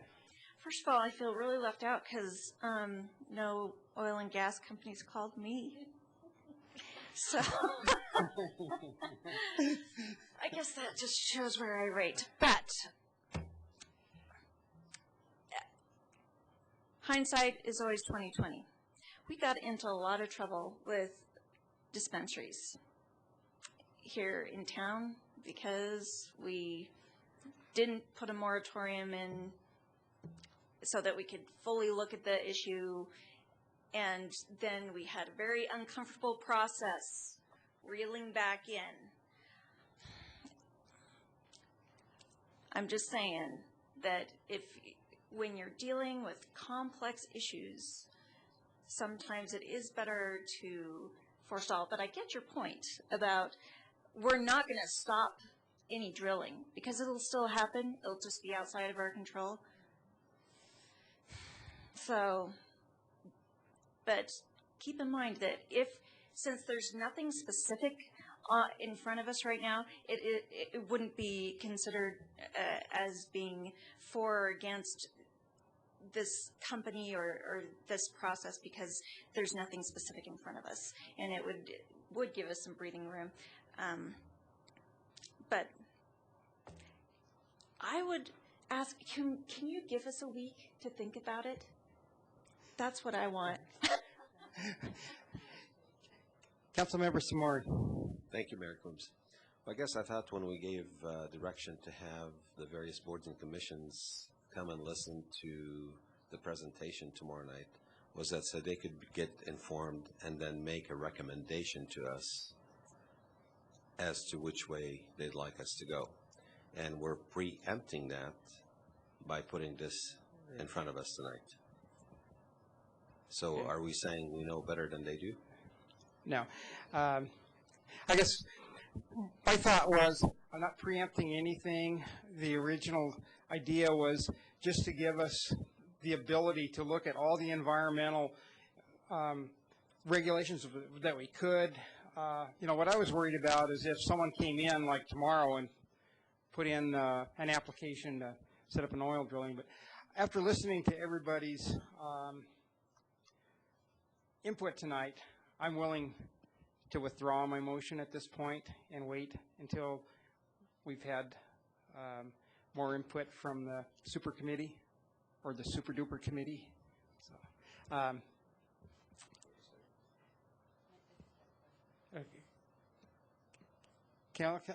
guess you have. Are you done? Okay. No, I'm not done. Okay, go ahead. So if somebody came tomorrow and put an application, giving direction to staff tonight to get an ordinance is not going to stop anything, because unless the ordinance is gone through first, reading and second reading, it's been approved, an application could still be approved, I would think.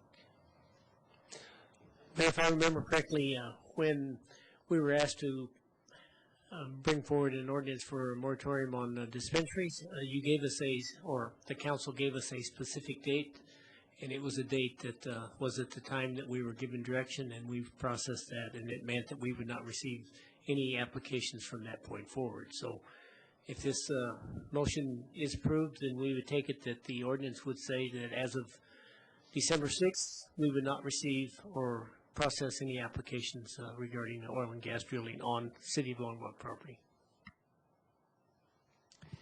Councilmember Levison. Yes, I really think that,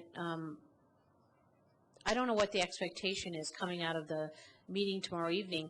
It is to gather information, yet those boards and commissions that are looking at it tomorrow evening won't have a meeting until January. So if we're looking at a recommendation coming out of the committees, they're not going to be able to make a recommendation until their next meeting, which could be sometime in January. And then by the time it gets to us, we may, in fact, already have an application. And I think that I would urge not withdrawing the motion, just simply because having the staff look at this and draft the paperwork doesn't mean we have to take immediate action. It means that it starts discussion. And then, depending on what happens tomorrow evening, we may already have members of the public who come forward asking us to take an action, and then we delay it for another week because of the way we only have 2 more meetings for the rest of the year.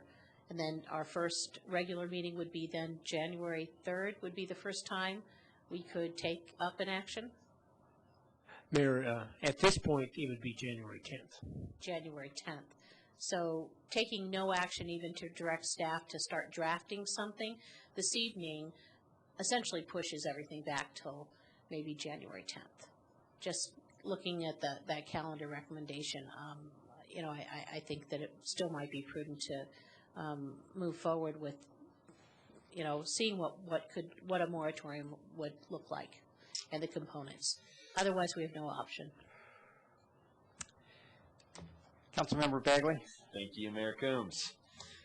Question for Mr. May and our city manager. What is the process? Let's suppose someone, top operating in Canada or whoever, decides to file an application with the city to drill on Longmont property.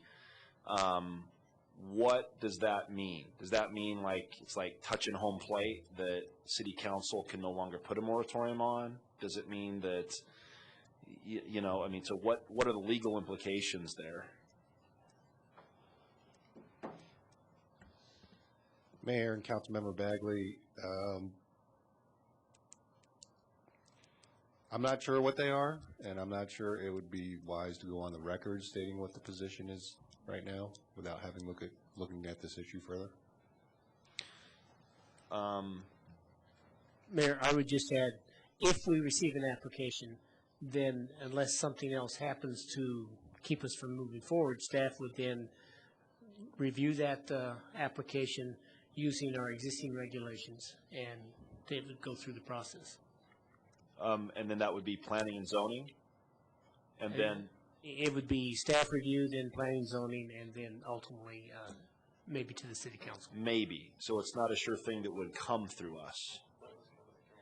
What? I believe it's a conditional approval, so it would come to the city council. Okay, so technically, nothing can happen unless we decide.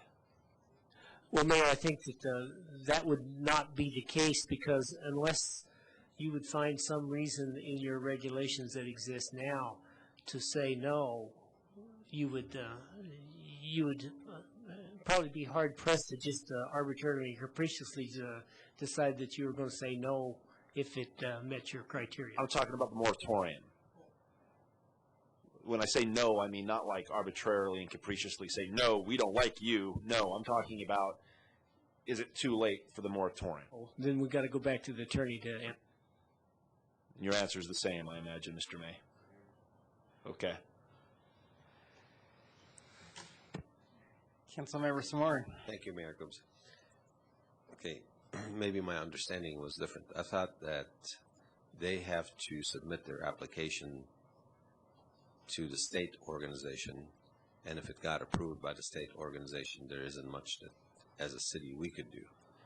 Is that right or wrong? Well, Mayor, we have existing land use regulations that do apply to this type of activity.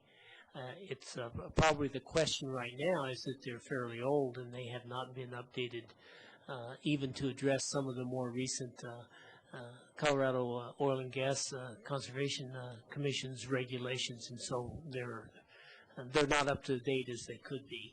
And so, but we would process an application given the current code that we have.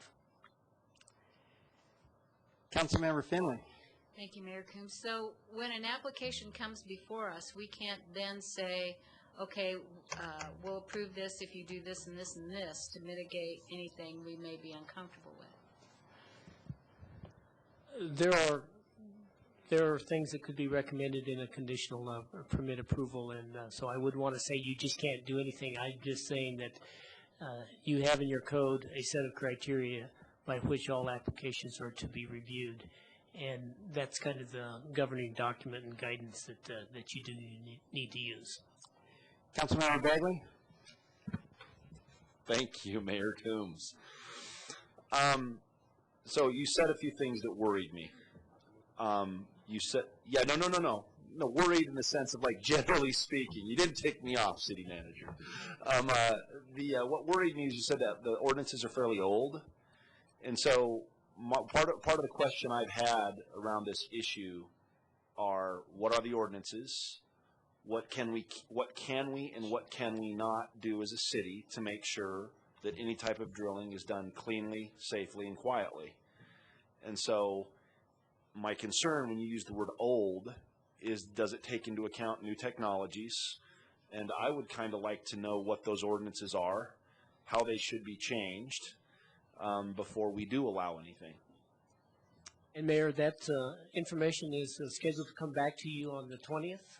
You gave us a long series of questions, including to review the ordinances and county regulations from around the state and compare what we have to what others have. And that, and along with other information, will be coming back to you on December 20th. What about the idea of just accepting no applications till the 20th? I don't know if we can do that either. You'd like to amend my motion to make it? No. I'm just posing a question to hear the thoughts of my fellow council members at this point. Mayor, I would probably say that that's a question the attorney should answer, because I'm not sure if staff can just decide, or if the council can just decide that you're going to tell us not to follow an ordinance that already exists that says... There is an ordinance. There is an ordinance that does govern this application and the criteria by which the application should be reviewed. So I'm just concerned that just telling us not to accept an application without putting a moratorium or changing the ordinance is not probably the way that I'd suggest that you go about doing business, but I'm not your attorney. Nope. That's what do you think, Mr. May? Mayor and Councilmember Bagley, on that specific question, it does seem to be somewhat arbitrary. Without changing the ordinance, we have a process set up for conditional use permits. If somebody submits such an application that meets our criteria, I would imagine that we would be hard-pressed not to process it. Okay, so what I'm hearing is that even though it's uncomfortable, that we can't do it, and we stay on track till the 20th when we get some information.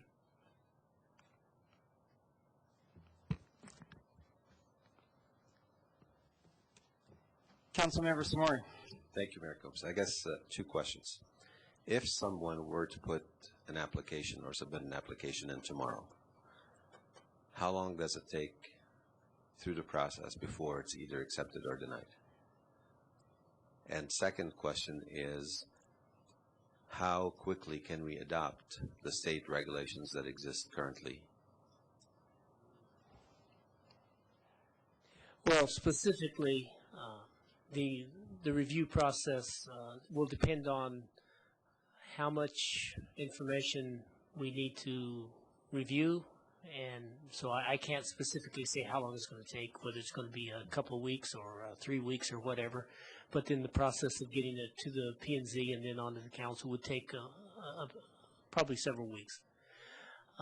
As far as adopting and bringing our code up to compliance with the current state statutes and regulations, well, that's going to make sure that we have to review and compare, and so that will take a period of time also. You know, it takes several weeks. It's not something that we could just say we'll adopt an ordinance right away, because the ordinance has to be put into the form that we really want to have you consider adopting, and it will probably take some review time there. And part of it is we're still getting information. Part of this whole process that we're going through right now is to receive information from the interested parties and figure out what we really want to consider as any change in our ordinances that would be different than what we have now. So do you need direction from us to have you review those ordinances or requirements? Well, Mayor, no, we are in the process and are expecting to bring that matrix back to you on the 20th that will show where our ordinance is now and how it compares to several other cities and counties in the state. That will be part of what you'll get on December 20th. Thank you. Councilmember Santos. Thank you, Mayor Coombs. I hate to say I'm kind of actually disappointed in this motion, because we just opened ourselves up by two members of council have shown their hand about where they want to be. The rest of us, you know, I'm trying to be as impartial as I possibly can. I'm listening to people, watch Gasland. I don't know if that was a bootleg copy or what, but I watched the movie, learning about what goes on with hydraulic fracking, watching to see what is being done at the Colorado Oil and Gas Commission. This motion just, members of council just tipped their hand about where they're at and whether or not we can ban or do this. I think it was, I'm sorry, foolish to make the motion, and you know, I think we gave direction at our study session when we had the oil and gas people here to bring back all types, and Gordon just said it, all types of ordinances that Boulder County uses, Weld County uses, other cities, and what have you, to get educated about what we can do and what we can't do. We had a brief discussion. It was very late, 2.5 hours. The public invited to be heard. There was a lot to digest, and I'm trying to do my best to educate myself as far as what's going on, what have you. This discussion is now starting to turn into a circle. And so, you know, I have to make, I'll make a motion to extend the meeting until, to finish the remainder of the council agenda. You can, yeah, it's okay. There is a motion on the floor, but this one can proceed, that one, to extend the meeting. Okay. Okay, so we're going to vote on the motion to extend the meeting. Extend the meeting, okay. Okay. It passes 5-2 with Brian Bagley and Bonnie Finley voting no. I'm still on there. Okay. So I suggest we wrap this up and take a vote. I did hear the mayor say that he'd like to withdraw. I haven't heard whether the second is an agreement. So which is it? Are we voting or are we not voting? Well, let me just say one thing before we make that decision. I kind of disagree with Councilmember Santos that I'm tipping my hand, because I truly don't know. I don't have all the facts yet. All this was intending to do was to give us enough breathing room to look at what other cities are doing to make sure that they have all the environmental protections in place. That was my only intent here. You know, I know that the oil and gas industry, a lot of times, have done a really good job in some communities where they've drilled, you know, thousands of wells and haven't had a problem. So I didn't mean this to tip my hand, and that's not what I intended. So I guess I disagree with Council members Santos' conclusion. Anyway, Councilmember Levison. Thank you, Mayor. Again, all this motion, my understanding is all this motion does is say we direct staff to bring back a document that tells us about a moratorium that would begin on December 6th for consideration. And then we can take it from there. So I urge council members to vote yes. It doesn't mean that the moratorium is going in place tonight. There's no conclusion reached by the council. Just see, especially what the city manager indicated, that we may be out of step with our regulations, have not had a chance to look at things, and are we going to, wait and have a possibility of a application come forward when we're in the middle of looking and reviewing and revising things, also considering collecting of new information. All this does is give us breathing room, so I urge a yes vote. Councilmember Bagley. I took your comments. I appreciated you withdrawing your motion. I kind of saw your face and could tell that you felt my angst. Again, I just feel uncomfortable, just given the volatility that we saw, especially at that public invited to be heard, where there were some comments made about my address, my children's address. I'm just not ready to go out on a limb yet, either way, and plant my flag until I have all the facts. So, my concern is, I understand Council Member Levison what you're saying, and certainly respect it. My only concern is that if we, just like Council Member Santos pointed out, there will be people that assume that if we take that stance, that we are planting a flag for one side or the other. That is my fear. And so, rational or not, that is my fear. Thank you. Councilmember Santos. Thank you, Mayor Kuzma. What I mean by that is by making this motion that may or may not survive, you're guaranteeing that an application is going to be, someone's going to walk in tomorrow on December 7th and put in an application. Council members tip their hand. That's what I'm saying. We could have gone through the process which we have set up for December 20th for us to gather information to make a educated decision by looking at what other municipalities and other counties have done and direct staff to draw up an ordinance. This motion and the second just went ahead and guaranteed an application in there tomorrow.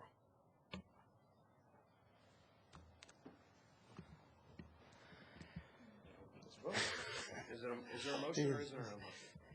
Well, I guess it has to do with Councilmember Levison. No, I'm not going to withdraw my second. Okay, so we've got a motion, and we're going to vote on it. You ready?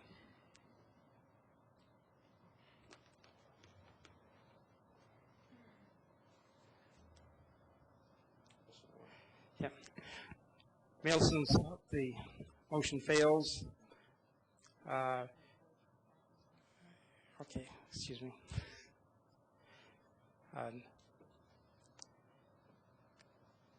With 2 to 5. So, should I read off who?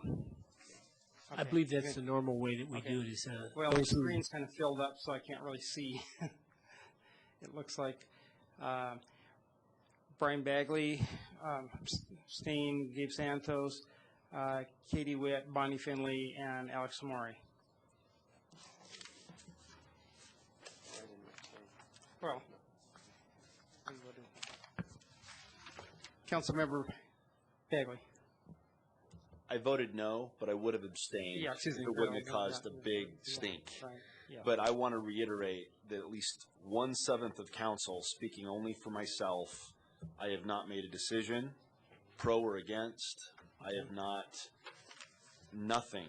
Tonight's vote should not be taken by the Times Call, by anyone unfortunate enough to be entertained by these kind of meetings at this time. Nothing. I am objective equanimity, gathering facts, and I will look forward to the vote. Okay. I guess my intention here was just to give us more breathing room.